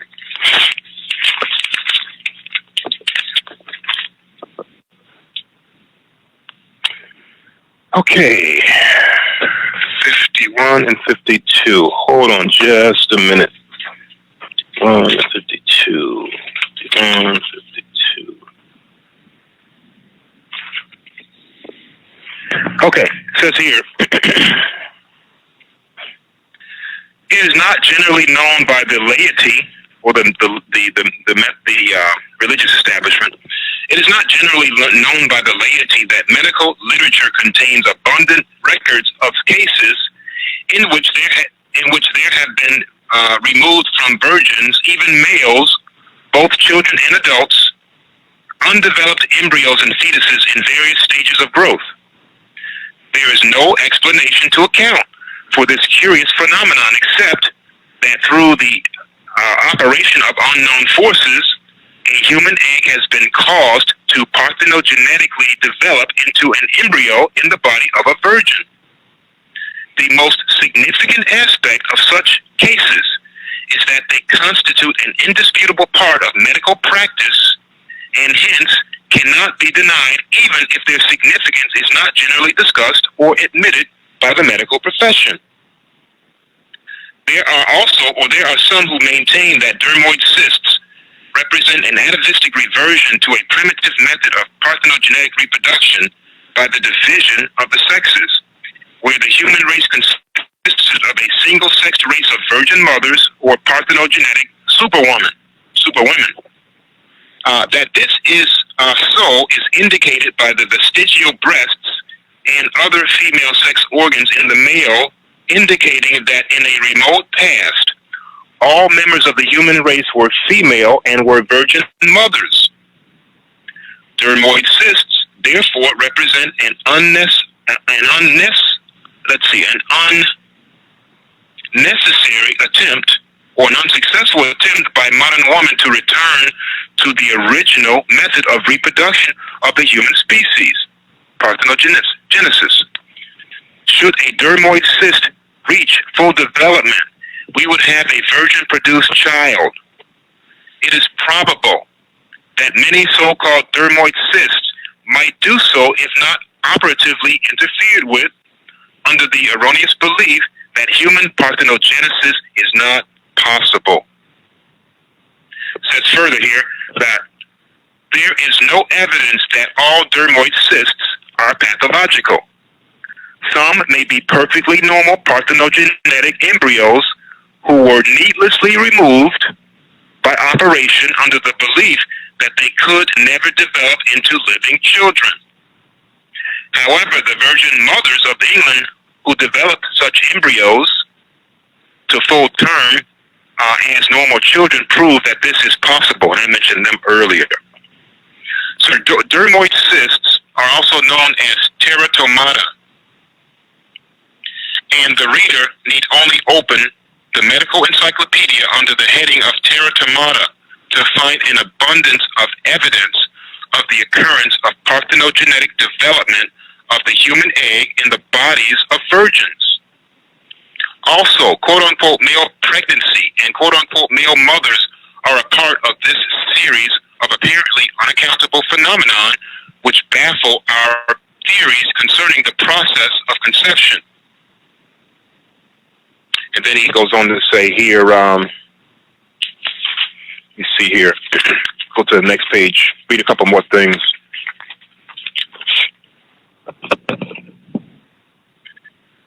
Okay, he says here, just different cases he talked about. He talked about, let's see.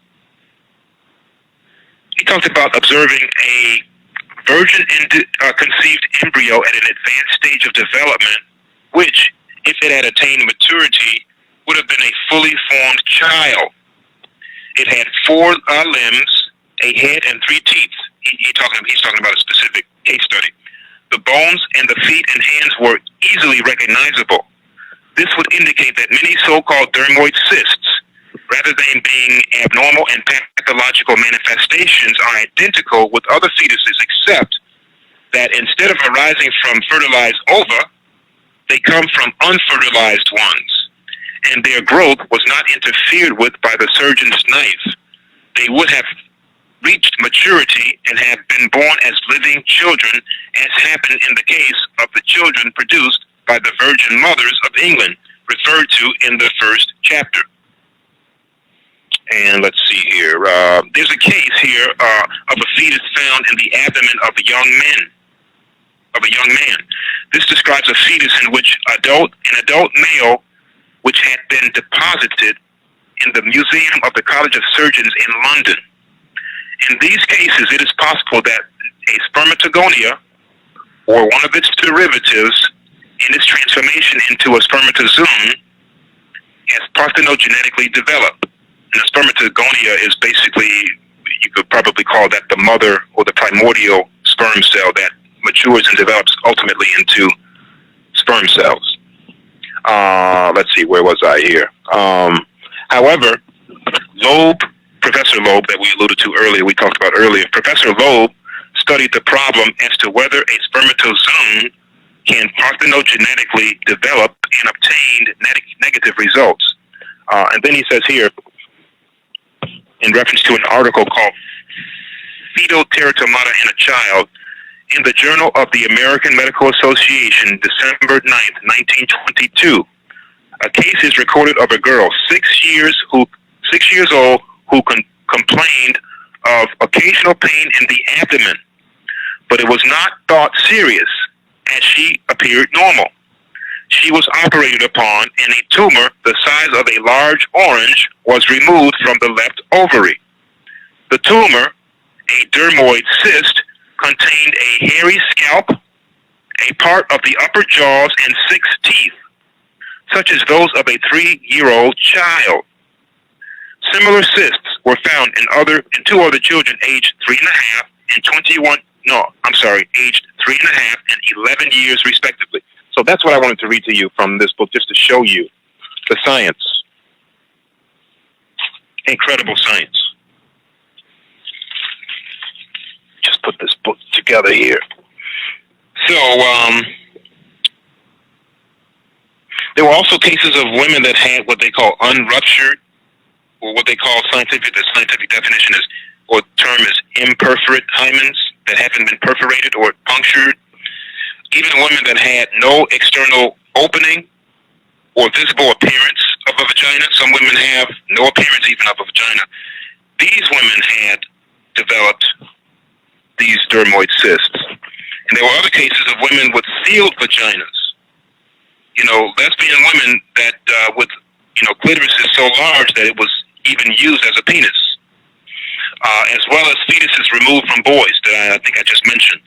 And so this basically, all this happens under the cover of a medical operation. So here we have all these operations occurring, and people think, or these women think, that these are tumorous cysts, and they're getting them removed, and they're really having a parthenogenetic event.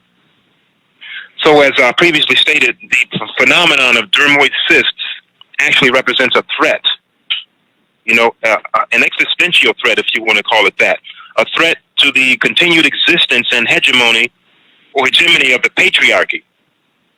A patriarchy that employs medical jargon, camouflage, magical words, and word games to maintain its flimsy existence.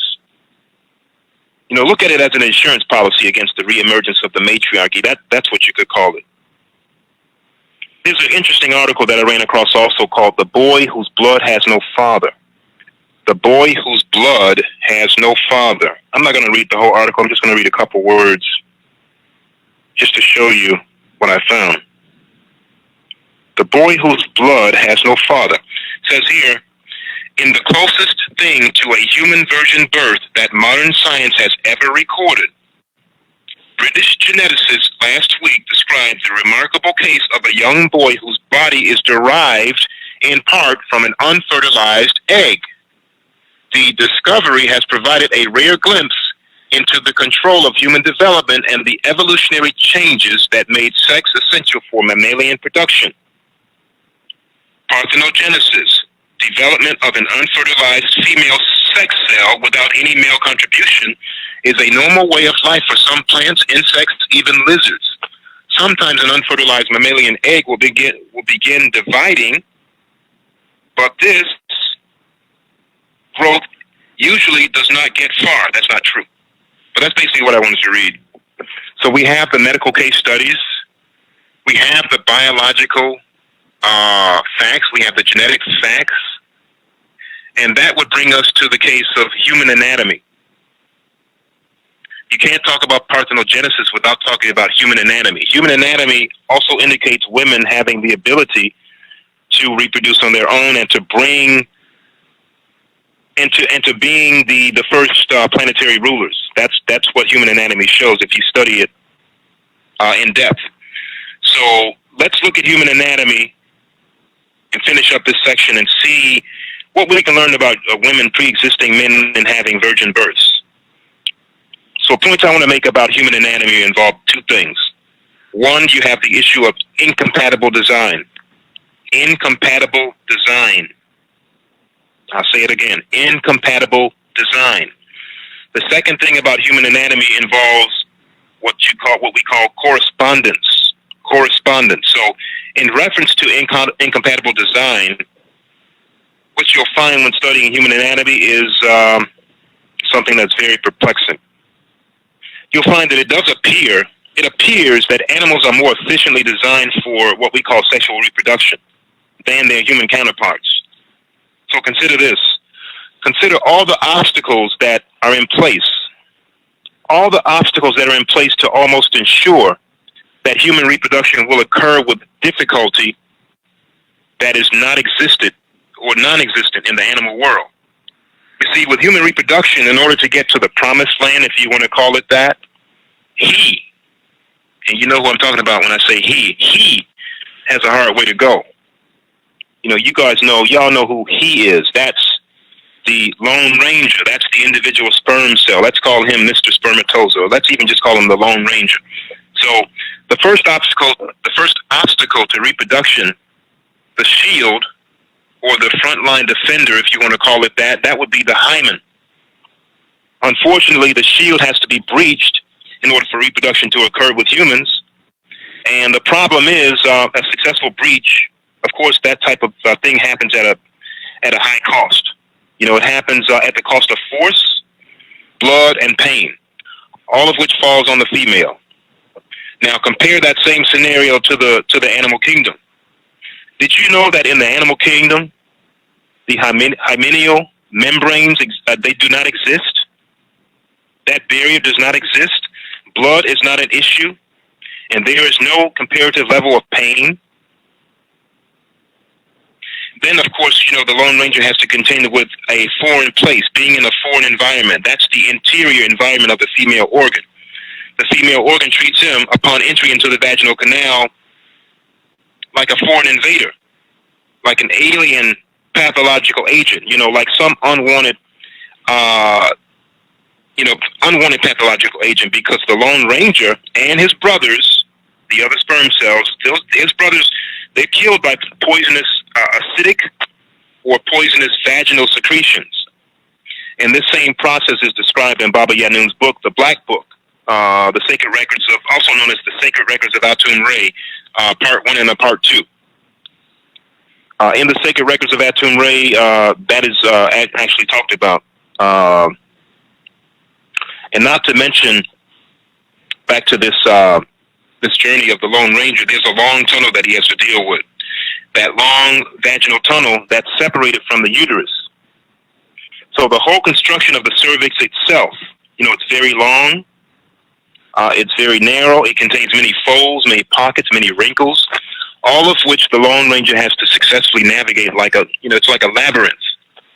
You know, like, you know those video games where you have a ping pong ball and the ball goes through all these different little areas and rooms and sections and different channels? Yes. That's what it's like.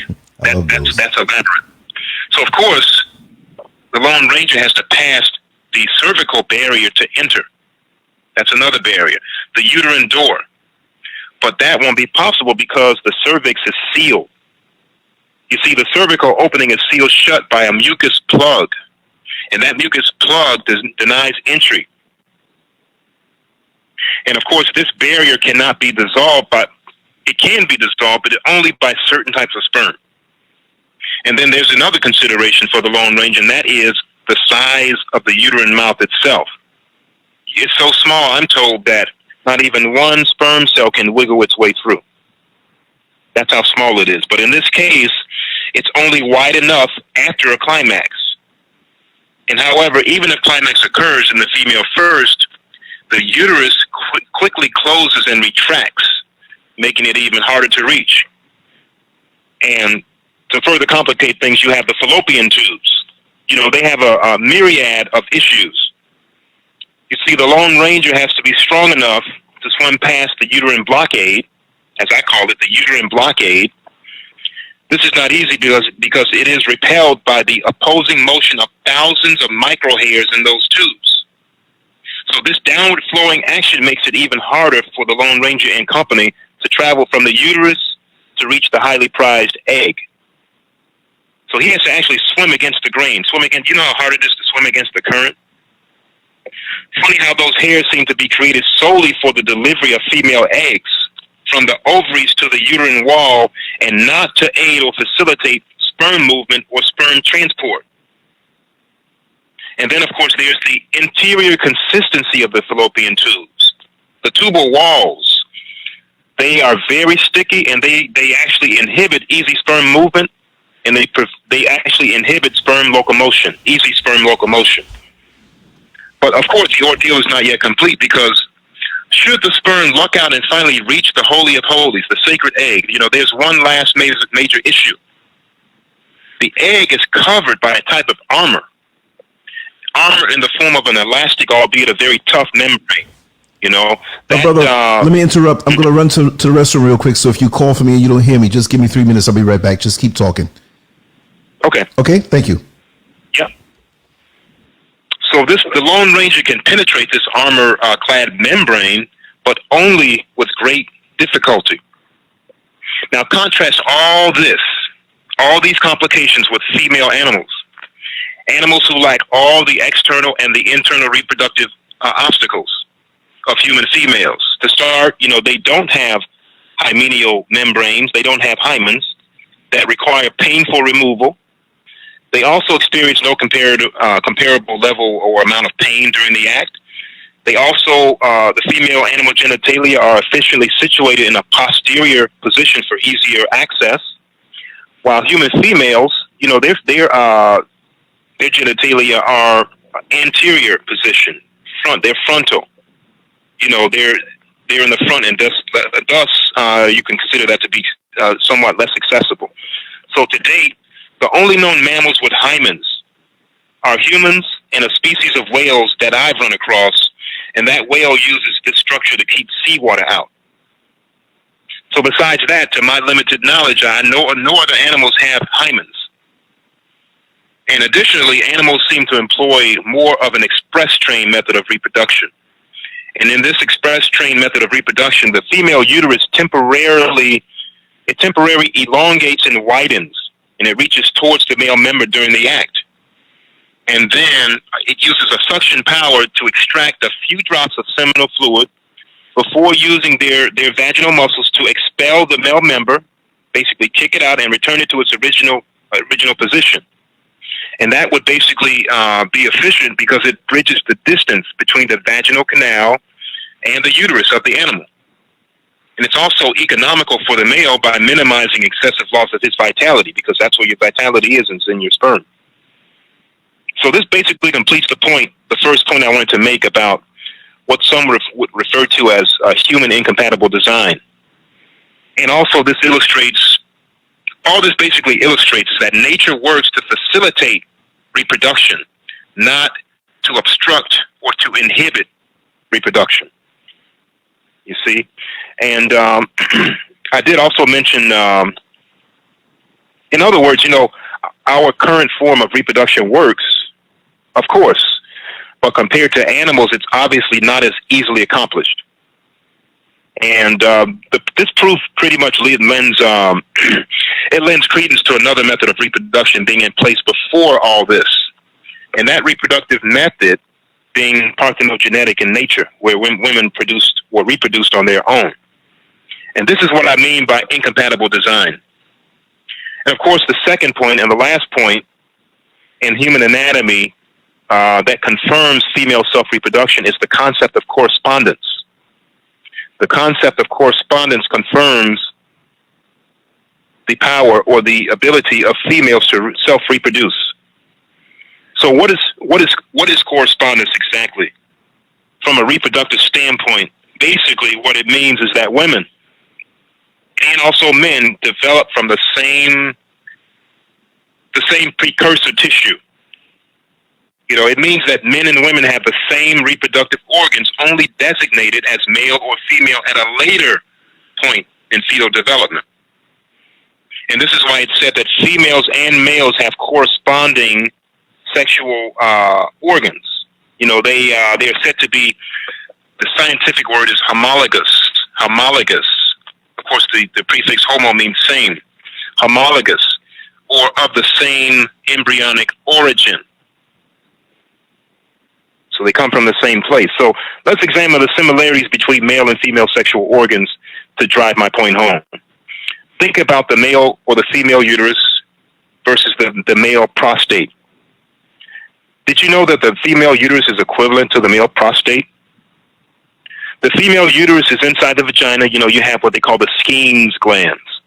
The Skene's glands, they're also called the female prostate, also known as lesser vestibular part, or they call it also the para-urethral glands. You have different names. Whereas with the male prostate, do you know what they call the male prostate, so the scientific terms? This is what they call the male prostate. Vesicula prostatica. They call it atrophied uterus. And when something atrophies, it wears away. Like let's say you work out a lot and then you just stop working out, your muscles will atrophy. So they're saying that this is an undeveloped uterus. So they call it not only an atrophied uterus, but they call it a collapsed uterus. That's another term for the male prostate. Another medical term that they use is rudimentary uterus or rudimentary vagina, or a vagina that's not fully developed. They also call it uterus masculinus or vagina masculinus, the prostate. So you have these different words: vesicula prostatica, atrophied uterus, collapsed uterus, rudimentary vagina, uterus masculinus, vagina masculinus. So the prostate is actually the reduced womb of a woman. And by the way, the prostate surrounds the part of the urethra. For you people that like anatomy, it surrounds the part of the urethra that's just below the urinary bladder. Okay? And there was another book written by Panabab Yanoon. It says, because the prostate is collapsed, because the prostate is the collapsed womb of a female, that is the reason many men ages 21 to 48 have problems with their prostate. So we've looked at the uterus and we looked at the prostate, and we see the correspondence between those two. Now, what about the clitoris? What is the clitoris equivalent to on the body of the male? Well, the clitoris is equivalent to the male penis. Why is that? Let's see what a clitoris is and how some of the characteristics of the clitoris. The clitoris is composed of similar erectile tissue. The clitoris has 8,000 plus nerve endings. The penis is composed of similar erectile tissue. It is composed of 4,000 plus nerve endings. So one thing that's interesting is that in sexual reassignment surgery, a clitoris can be enlarged with hormones. With regard to the male member in gender confirmation surgery, as they call it, the penis can be reduced to create a clitoris. The erroneous idea that a clitoris is a miniature penis, which is a male point of reference, instead of the reverse idea that the penis is actually an enlarged clitoris, which is the appropriate verbiage to use to indicate that men came from women and not vice versa. Look at the other parts of the body. female ovaries. What is that equivalent to in the male? You have female ovaries, and those ovaries are equivalent to the male testes. How is that? The female ovaries are the same egg-like shape and function as the male testes.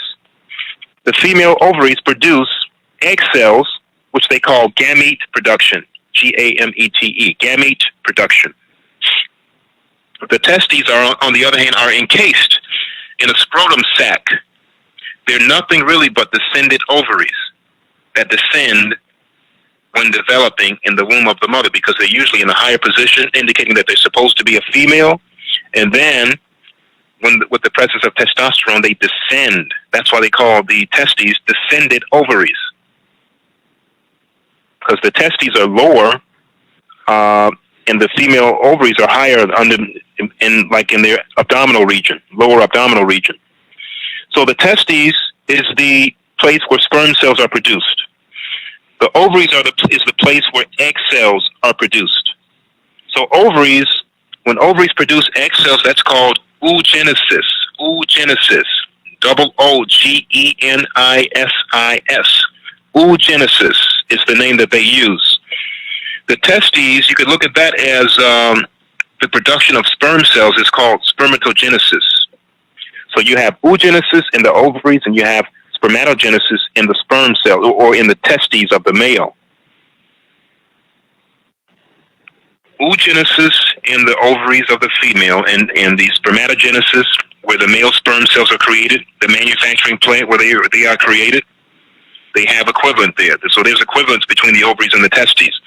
And when you think about oogenesis, or the genesis of it describes the evolution and maturity of the female eggs.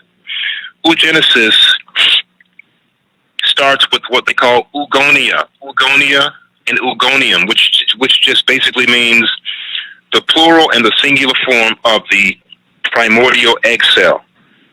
Its oogonia would refer to a group of primordial female egg cells, and oogonium would simply refer to a single female primordial cell that matures ultimately into an egg cell or ova.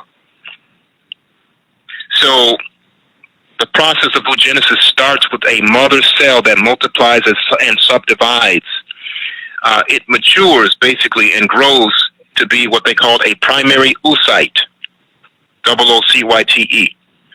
And if you look online, you can see the whole process of oogenesis in picture form. If I put this in a book, which I probably will, then I'll put pictures in the book for you to see all this. So it matures to grow to be a primary oocyte, and then it further splits into two phases. The first phase would be the first meiosis, and then the second phase would be the second meiosis. Basically, in meiosis is where it subdivides and splits.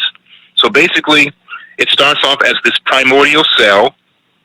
I guess you can call it a mother cell, if you want to call it that. It later matures and grows into a primary oocyte. It splits into two phases. It multiplies and subdivides in the first meiosis phase. It multiplies and subdivides again in the second meiosis phase, and eventually it produces smaller eggs. Those egg cells are considered to be mature eggs, or ova, or ovum, singular. In spermatogenesis, the same thing happens. You have the original or the primordial cells. They're called spermatogonia and spermatogonium. Spermatogonia would be plural. Spermatogonium would be singular. So you have these primordial cells that grow and mature to be a primary spermatocyte, they call it. So they will grow and mature to be the primary spermatocyte, and then they will also have a meiosis, a first and a second meiosis phase where they multiply and split. So in the first stage, let's say it multiplies and splits into two spermatocytes. In the second phase, let's say that they further split into 4 spermatids. And then let's say later on it further splits and subdivides, and that is at the point that they become mature sperm or spermatozoa or smaller sperm cells when they have what they call motion and motility. So what was the process that I just described? If you guys think about that for a moment, that sounded like magic. It sounded like something that could make unlimited copies of itself. You know, what if I were to split in half and create another me, another Zamal Tamaray? That would basically mean that I have the ability to make a facsimile or copy or a reproduction of myself. That's called asexual reproduction. That's called cloning, if you want to take it that far. So when it happens at the microbial level, that's what happens.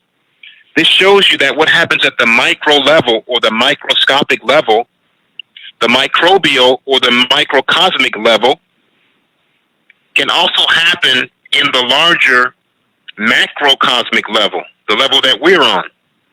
This is reproduction without fertilization. And guess what? The sperm cells can also reproduce. They can also reproduce themselves. The microbial level, in the exact same way, you know, I'd even say parthenogenetically, because that's what it is. That's why they call it spermatogenesis. Genesis means beginning. It's talking about sperm generating other sperm. And that, when you look at it at the microbial level, that is a form of parthenogenetic reproduction that happens under a microscope. So what other ways do male and female organs correspond? Well, you have the labia, what they call the labia majora, and then you have that would be equivalent to the male scrotum. Why is that? Think about it this way. When the testes descend into a pouch, the male testes, when they descend from being in their original position as ovaries, because all life is supposed to be female, or originally started that way, when the testes descend to form a male, there's a pouch that is formed by an enlarged labia. That is the fleshy part of the vaginal opening that were once separated. You know, the lips that are separated, those lips have fused together to form the male scrotal sac. So if you're a man, if you can see the underside of your scrotal sac, you'll notice that it looks like two halves that were literally sewn together by an expert seamstress. So that scrotal sac has what looks like a seam or a dividing line or the underside of it, both sides sewn together by Mother Nature. And then, of course, you have female breasts. Males have nipples. Female breasts, they produce breast milk. Male nipples, these would be the rudimentary or undeveloped breasts that cannot nurse babies, that cannot suckle the young. Of course, men cannot breastfeed, but there is an exception that is found in the article called Males Can Lactate, you know, meaning males can, some, not most, produce breast milk. And that harkens back to the time when you were a female. And of course, the word lactate relates to the word lactose or lactose intolerance. Both relate to milk. LACT is referring to milk and milk products. And so let's see other parts. You know, the fact that men have nipples, even when you think about it, is strange, because anybody that observes and studies nature knows that nature does not add unnecessary or what they would call superfluous parts for aesthetic or artistic purposes. Nature only deals with one thing, and that one thing is utility, usefulness, not in aesthetics. So men have nipples really as a holdover from how they started off in the womb. You know, there's other articles written about that, basically saying that all life starts off as female human, as a female human, or female human embryos. And all this proves that men, in their original state as women, once had the ability to breastfeed. And then, of course, you have the female Bartholin glands. That would be equivalent to the male bulbourethral gland, a.k.a. the Cowper's gland, they call it, C-O-W-P-E-R-S. And what the female Bartholin gland is, B-A-R-T-H-O-L-I-N. The Bartholin glands of the female are basically, they're two pea-sized glands located on each side of the vaginal orifice. That's what they are. And then the male bulbourethral gland, B-U-L-B-O, urethral, urethral gland, also called the Cowper's gland, Cowpers. Those are two pea-sized glands behind and lateral to or on each side of the urethra. And of course, the urethra would be the vessel that the urine passes through, when it's exiting the bladder. And so the female Bartholin gland, one thing about when you think of the characteristics, it does secrete a mucus fluid, and that's mainly for one purpose, for lubrication. On the other hand, you have the male bulbourethral gland, or the Cowper's gland, like the Bartholin glands of the female. It also secretes a mucus to remove trace amounts of acids left over from urine. And those acids can interfere with the movement or the motility of sperm. So they both secrete mucus for the same purpose, to reduce friction. And then you have the females, what they call the Gartner's duct, the Gartner'', the Gartner's duct. The scientific terms would be the paroophoron. The paroophoron, or the eophoron, that's spelled EOOPHORON. They also call it the parovarium, parovarium, the paroophoron, PAROOPHORON. These are called the vestigial male organs in the female, and they are attached to the ovaries. So this is the female part of the anatomy, but the female's Gartner's duct is equivalent to the male epididymis, or the seminal or the seminiferous tubules that they call. The epididymis is spelled EPIDYDYMIS, and then the next word is seminal, SEMINAL. Those are the tubes that the semen travels through, or the seminiferous tubules. Those seminal or seminiferous tubules located in the male testes. The testes could be looked upon as a manufacturing plant for male spermatozoa. Inside of those tubules, inside of the male testes, that is where sperm cells are produced. And of course, they call those cells in the male and female gametes, GAMETES. And so back to the male ovaries, or the female ovaries.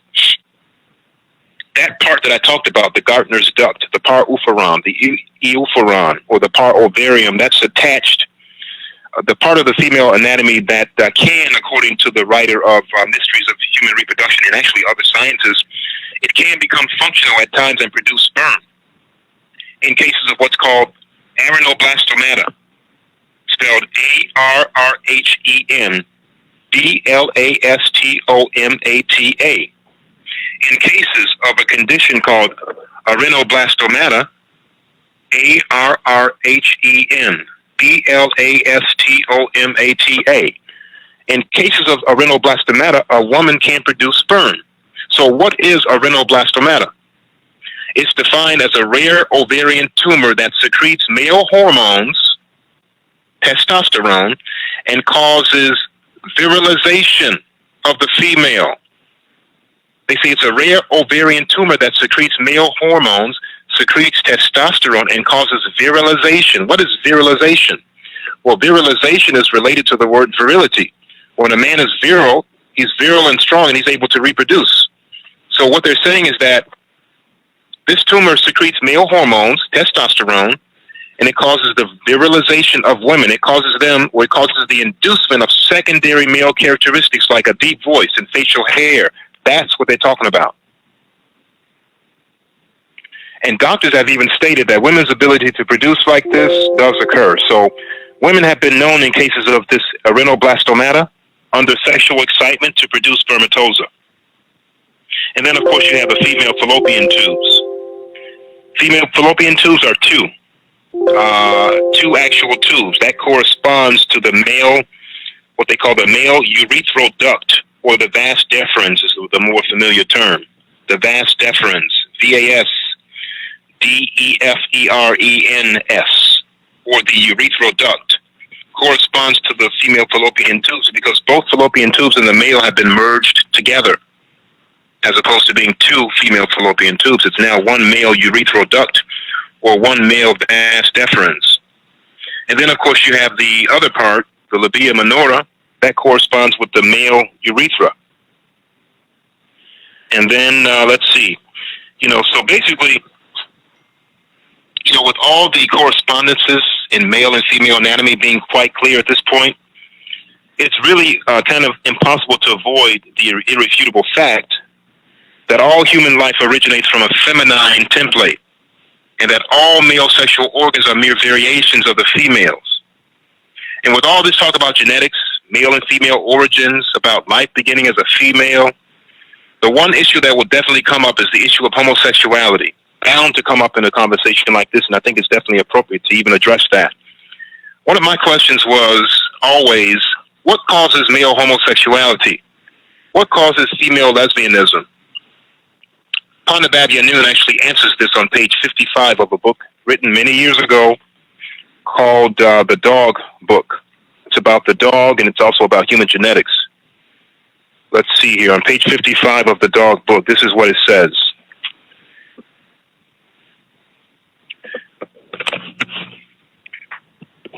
This is what it says here, page 55. Let me find the part.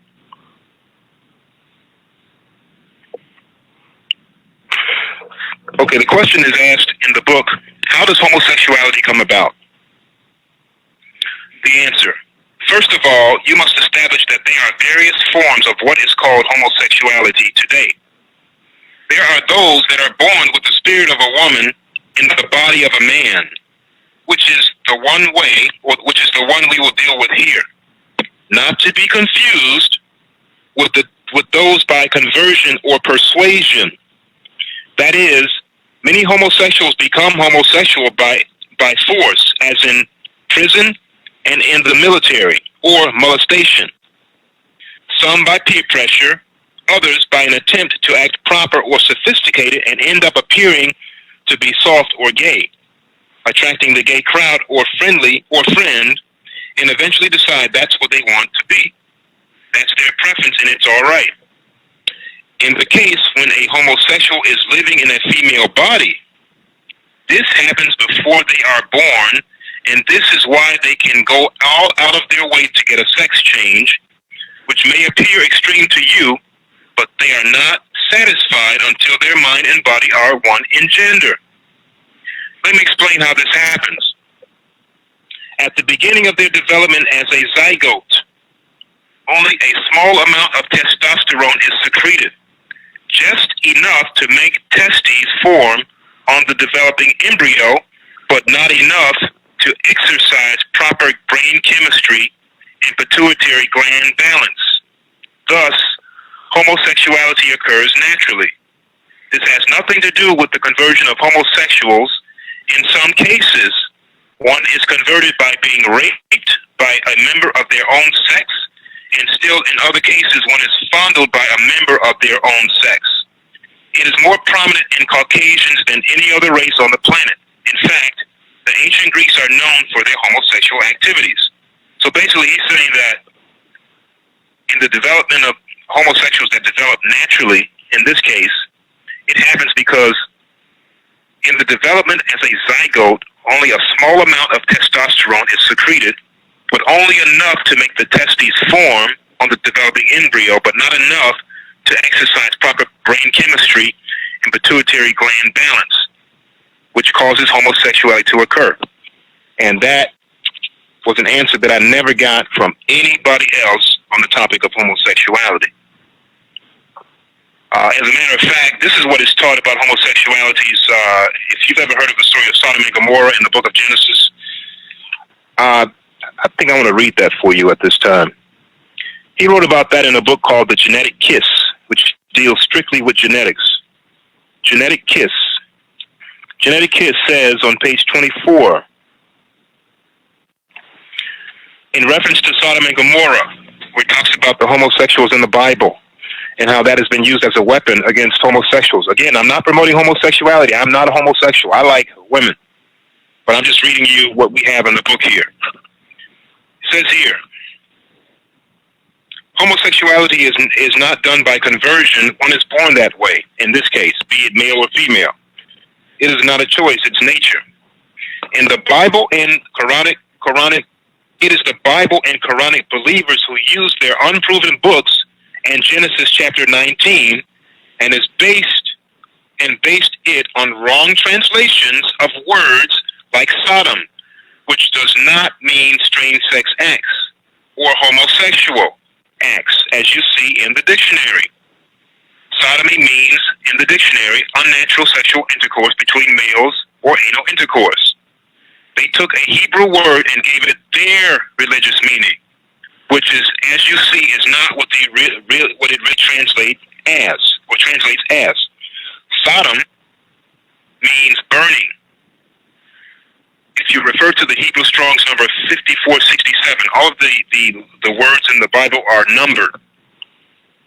The word for Sodom is Hebrew Strong's number 5467, Sedom, S-E-D-O-M-E, meaning to scorch or burnt. Nor do the words in Genesis 19:5 that we may know them, referring to the men that wanted the men to come out of the house in the story of Sodom and Gomorrah. You have to read the story.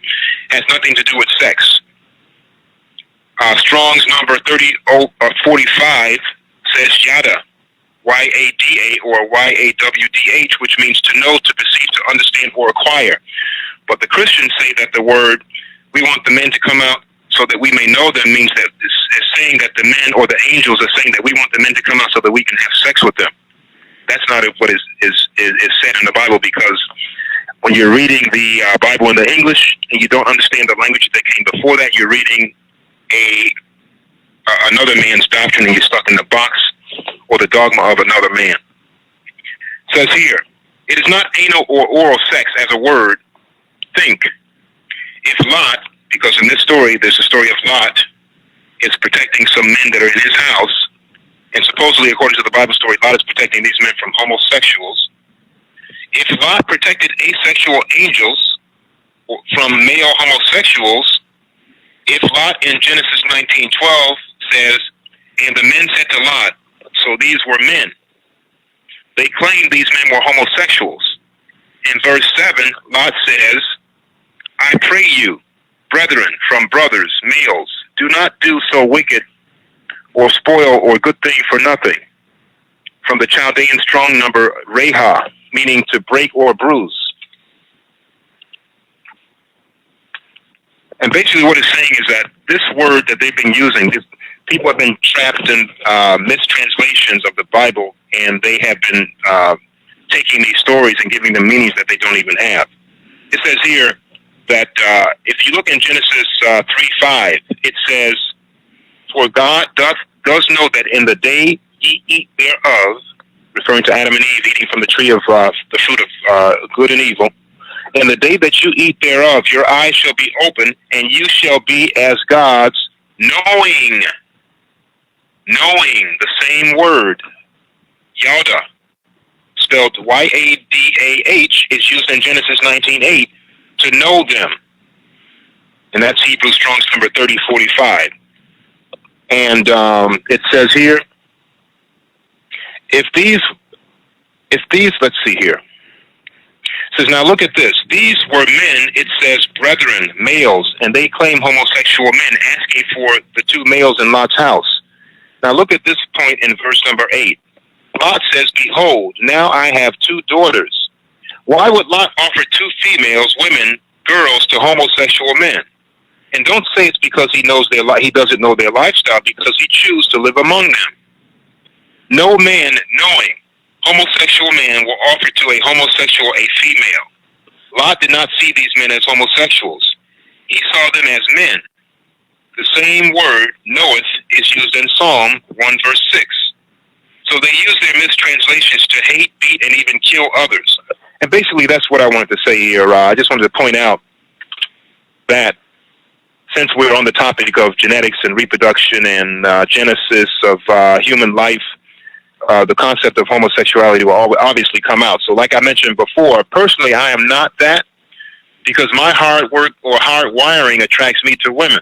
But nevertheless, I do respect them for who they are. You know, and if you are that or of that persuasion, I will not alienate you because of that.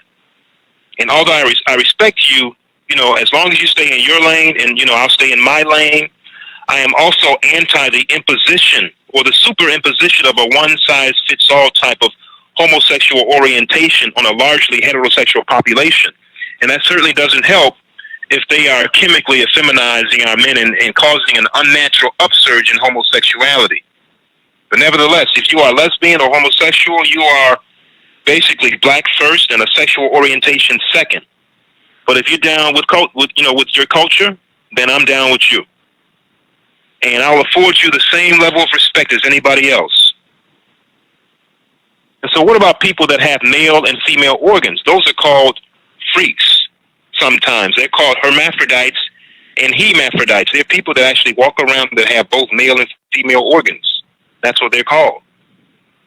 Well, let's survey the literature to see what literature is written about them.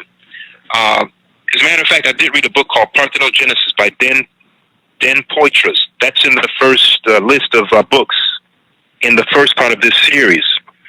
On page 43, he said that, what did he say? Let me go to that book real quick. And we're going to finish up here. Page 43. He says here, throughout the last few centuries, modern societies have looked upon or down upon hermaphrodites as freaks. Consequently, many of them were ostracized, shunned, cruelly abused, or they ended up in carnivals as freaks. There are thousands of hermaphrodites born each year. The condition of their organs vary in ways that are too detailed to cover here. Many of them are surgically corrected in early childhood, and later on, if the parents believe it's best for their child to mature and decide for itself what gender it may prefer. Our ancestors used to revere hermaphrodites and gay people as sacred beings that stood between two worlds. And because of this gift, this natural off-centering up from the norm, they often became great shamans, oracles, visionaries, and couples counselors. To me, hermaphrodites, gender-challenged folks, and one could include gay people too, are a psycho-biological expression of an indefinable blend of the yin and the yang. So basically, he's talking about how they were revered in ancient times. And one shaman comes to mind from Africa, Credo Mutwa. Credo Mutwa is a very extremely wise shaman from Africa. I believe he's from the Zulu tribe in South Africa. And he's homosexual, just as an example. So, and we also, Panda Babyanun also wrote about hermaphrodites in his books. As a matter of fact, he wrote a book called Dimensional Shift.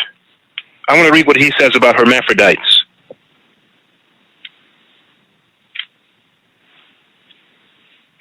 This is what he says about hermaphrodites in Dimensional Shift.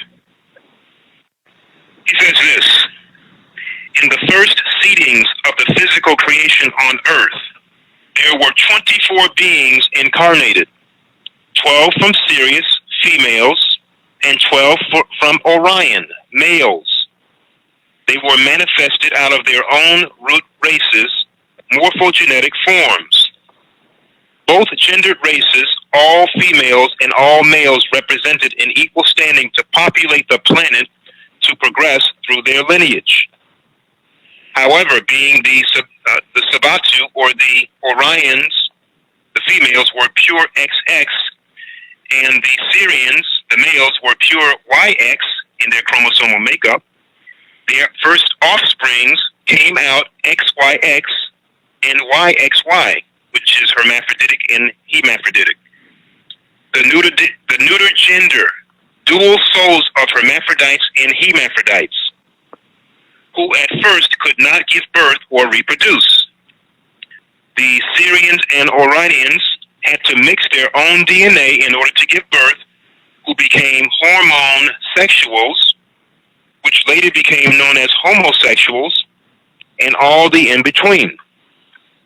So that's what he says about them in this book. And then he speaks about them in other books, like there's a book he wrote called Atlantis. This is what he says about them in Atlantis. Let's see, page. Let's see if I can find it here. Hold on just a second. 1, 2, 3, 4. Yeah, no problem, brother. Take your time.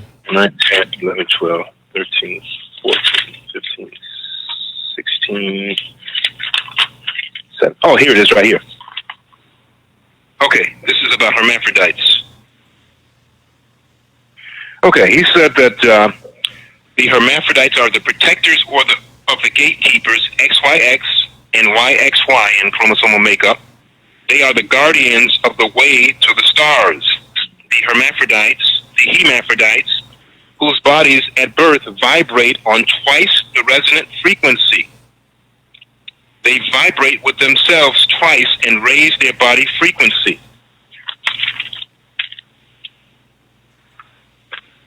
Okay, and he says, and reach out to attune ray in the above. And so this is why a person named Anum Hutep became known by most as Akhenaten, was a hermaphrodite, a hemaphrodite. You notice when you look at Akhenaten, he has those shapely hips like a woman. He was a hemaphrodite.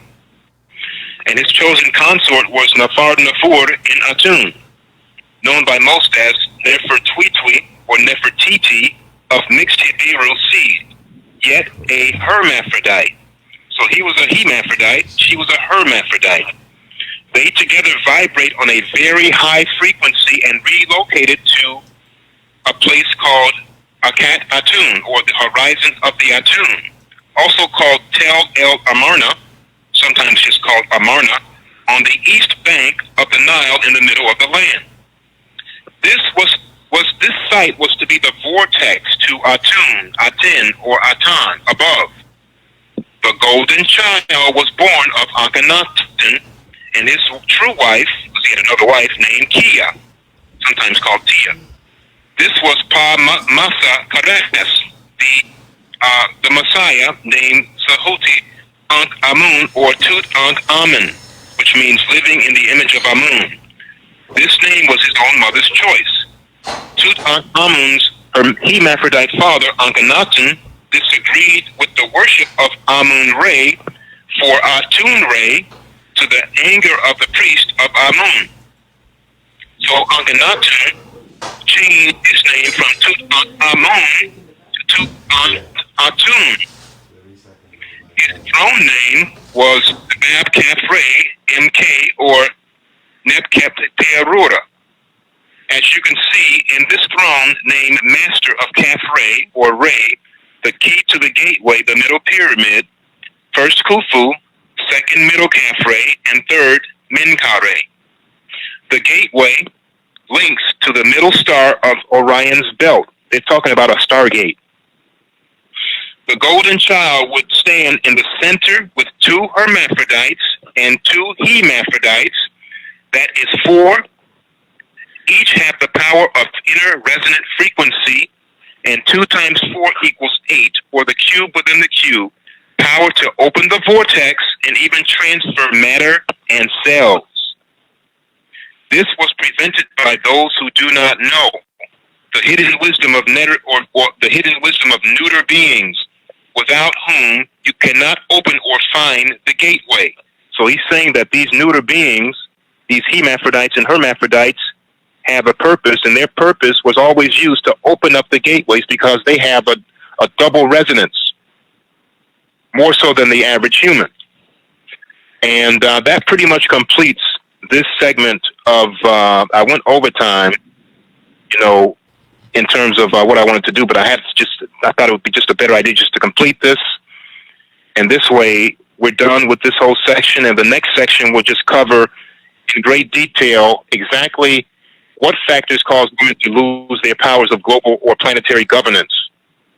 And that's what we'll cover the next time. So this completes this segment. I hope everybody enjoyed it. I hope it's not too long. No, and I nobody's complaining. I violated the rule. I wanted it to be an hour and a half or an hour, but I went over that. So Nobody's complaining, brother. How was the sound? Was it pretty The good? sound is excellent. Let me tell you something. When you put in the old telephones, you put some coins in to make a phone call, and all the coins fall out. Who complains? Yes. Well, I had to get this message out, so. Well, you were excellent as always, brother. You were excellent as always. Always excellent. Well, I appreciate that. I appreciate it. I appreciate the people that are listening. You talk to people on the street, a lot of people don't want to hear it. No. So now, I got an audience now. People are going to listen to me. Yeah, I'll talk. Yeah, I'll talk. Well, like I said, I don't share pearls with swine. I don't share pearls with swine. Everybody's, it's not information. It's not for everybody. Well, that's the only way you're going to understand things. We go out to, if we're in a narrow box or whatever, we have to put in thought. You put in a study. You brought actual facts. Like I said, you're not emotional about it. It is what it is, and we can digest it accordingly. And lots of times when barriers are broken down, it's not easy. We love. You ever do like light construction, and you're in a home for a long time, and there's a wall that's always been there, and you break it down. You say, "Man, I could have knocked this wall down a long time ago. This was somewhat of an illusion." So, like I said, look, facts and truth is what we're about. Bring the facts, and that's what you do.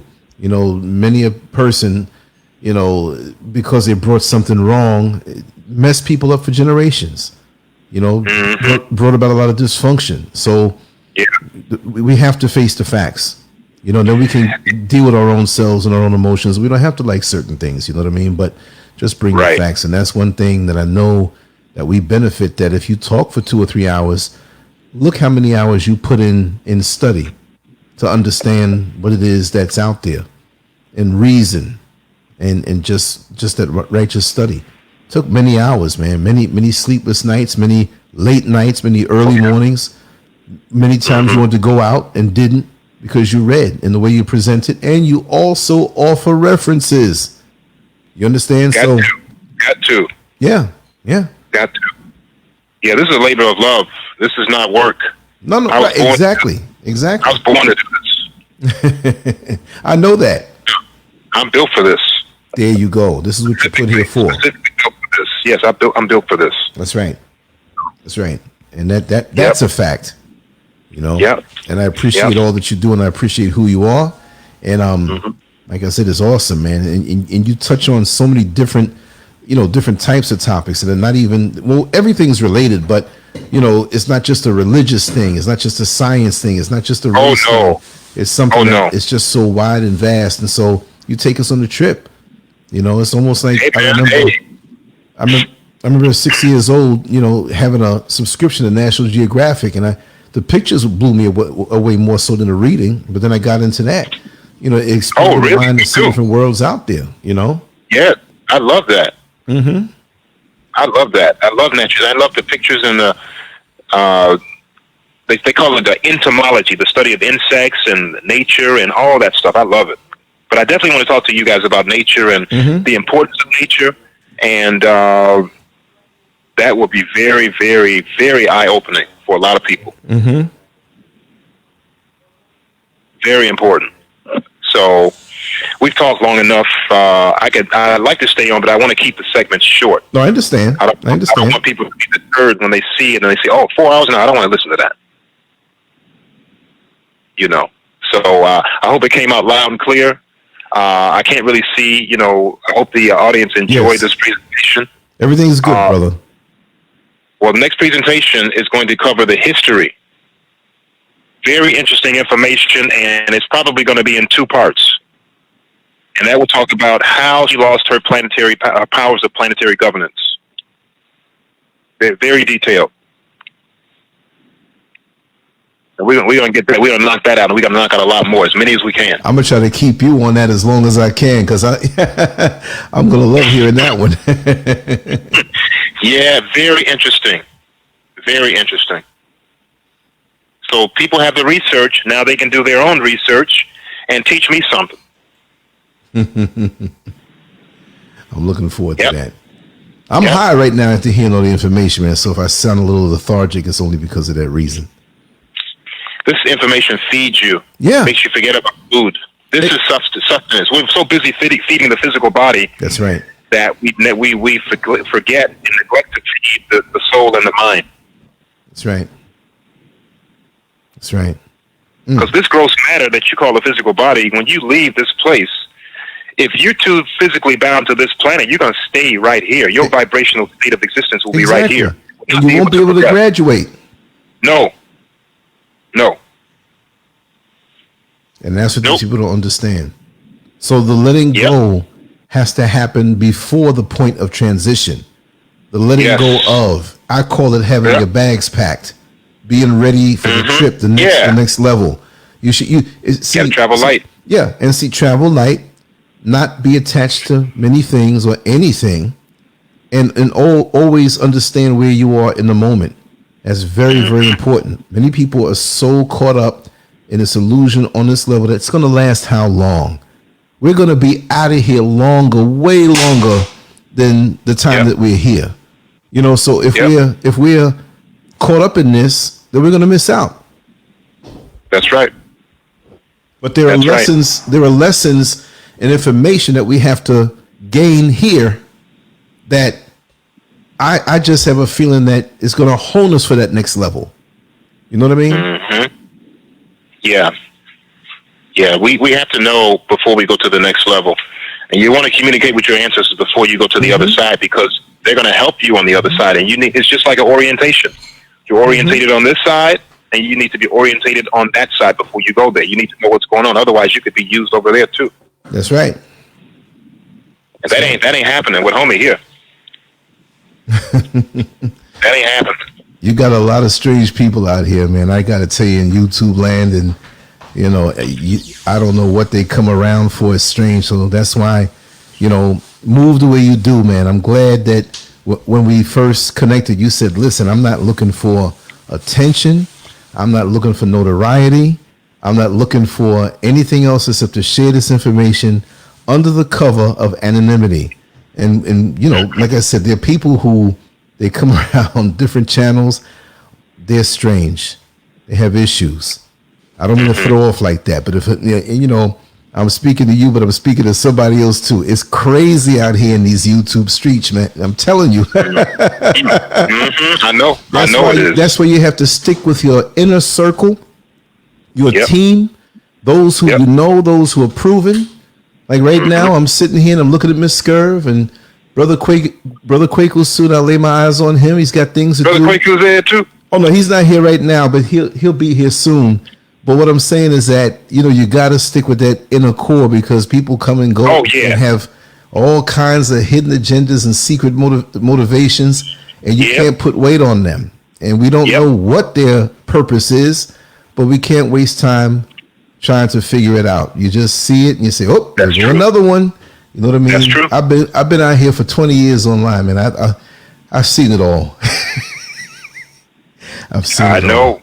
You've seen a lot. Oh man, worse. I've seen people that have been on shows that met each other through shows that they've gotten pregnant, you know, and at the end of the day wanted to blame me. I'm like, I don't know what to do with that. You know what I mean? Oh no. That they make their own mistakes as adults. No, they can't do that. You know what I mean?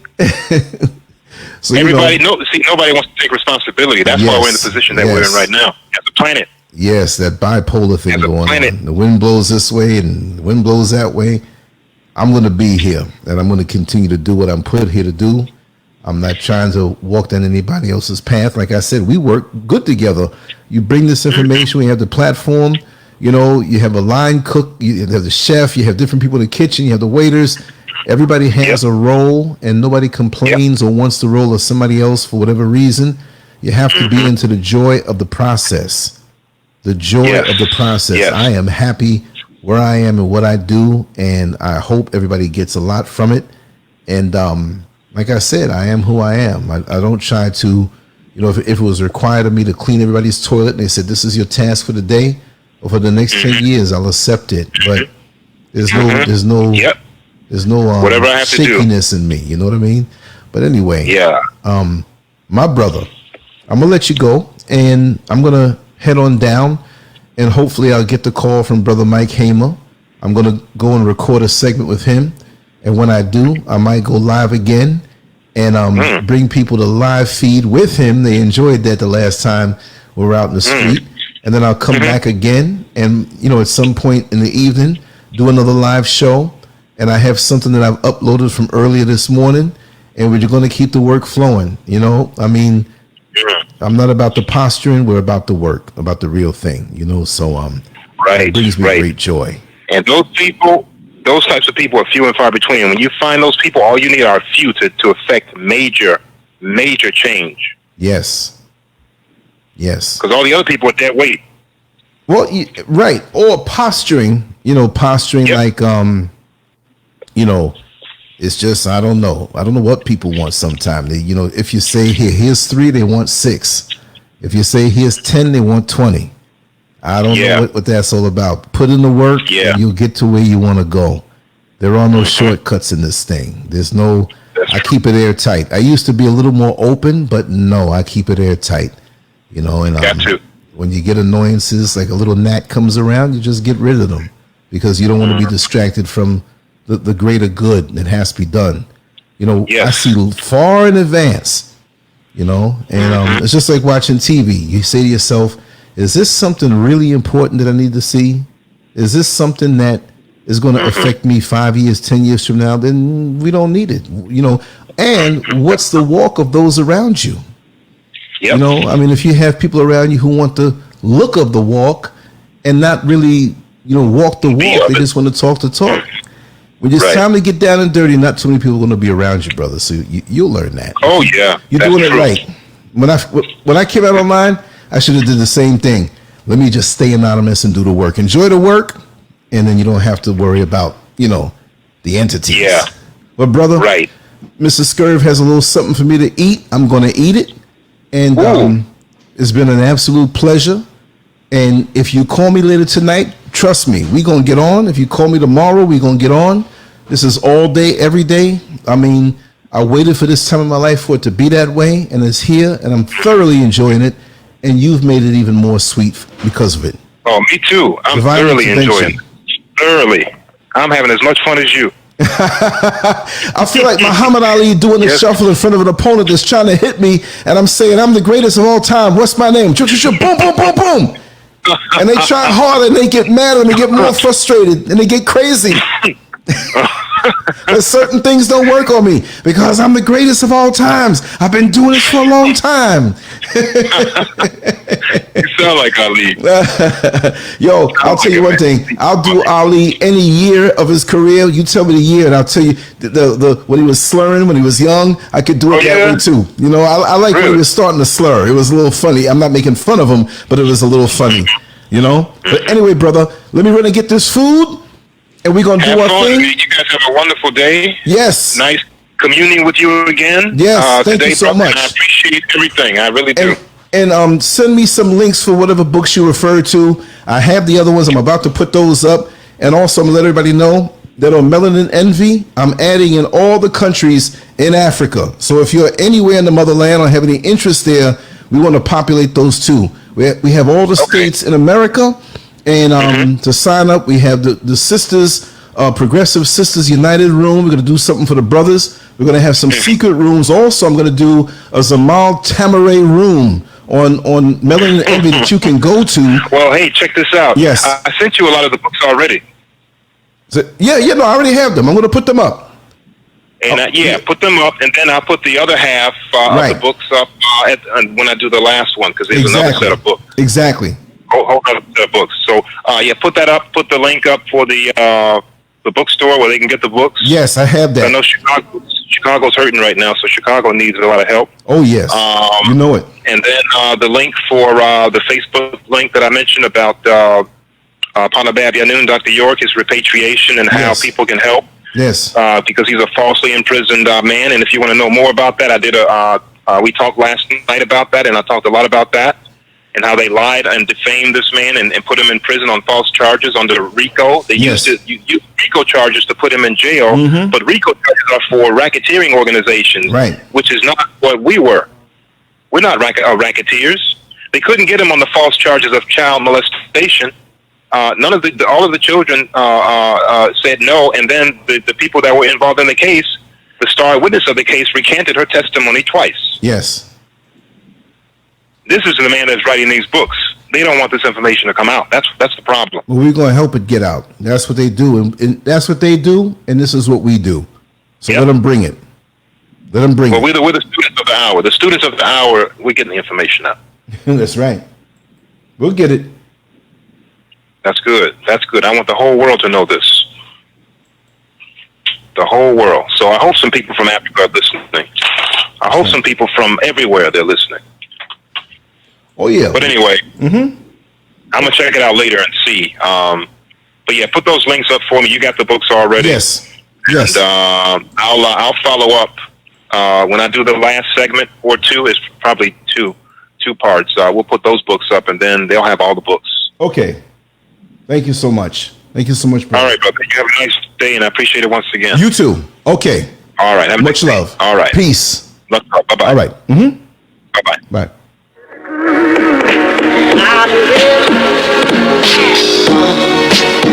My Lord is I lost my love. To the groove, out of rhythm. My Lord is I lost my love. To the groove, out of rhythm.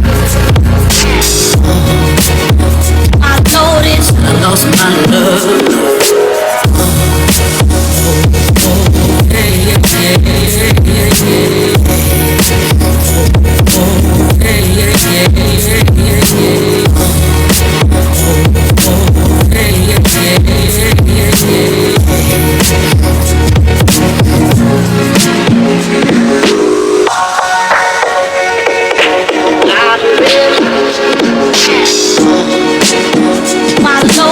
I lost my love. They gonna move to the groove, out of rhythm. I noticed I lost my love. They gonna move to the groove, out of rhythm. I noticed I lost my love. Join us in 2 minutes at the link I just dropped. We have another show, and I would love for you to be there. During that, I'm going to head on down, and we're going to do a segment with Brother Michael Hamer, and then we're going to come back tonight at some point. I'm not going to say the exact time, but we're going to get down and do a show tonight. We're going to have those lines open. Thank you so much. Peace.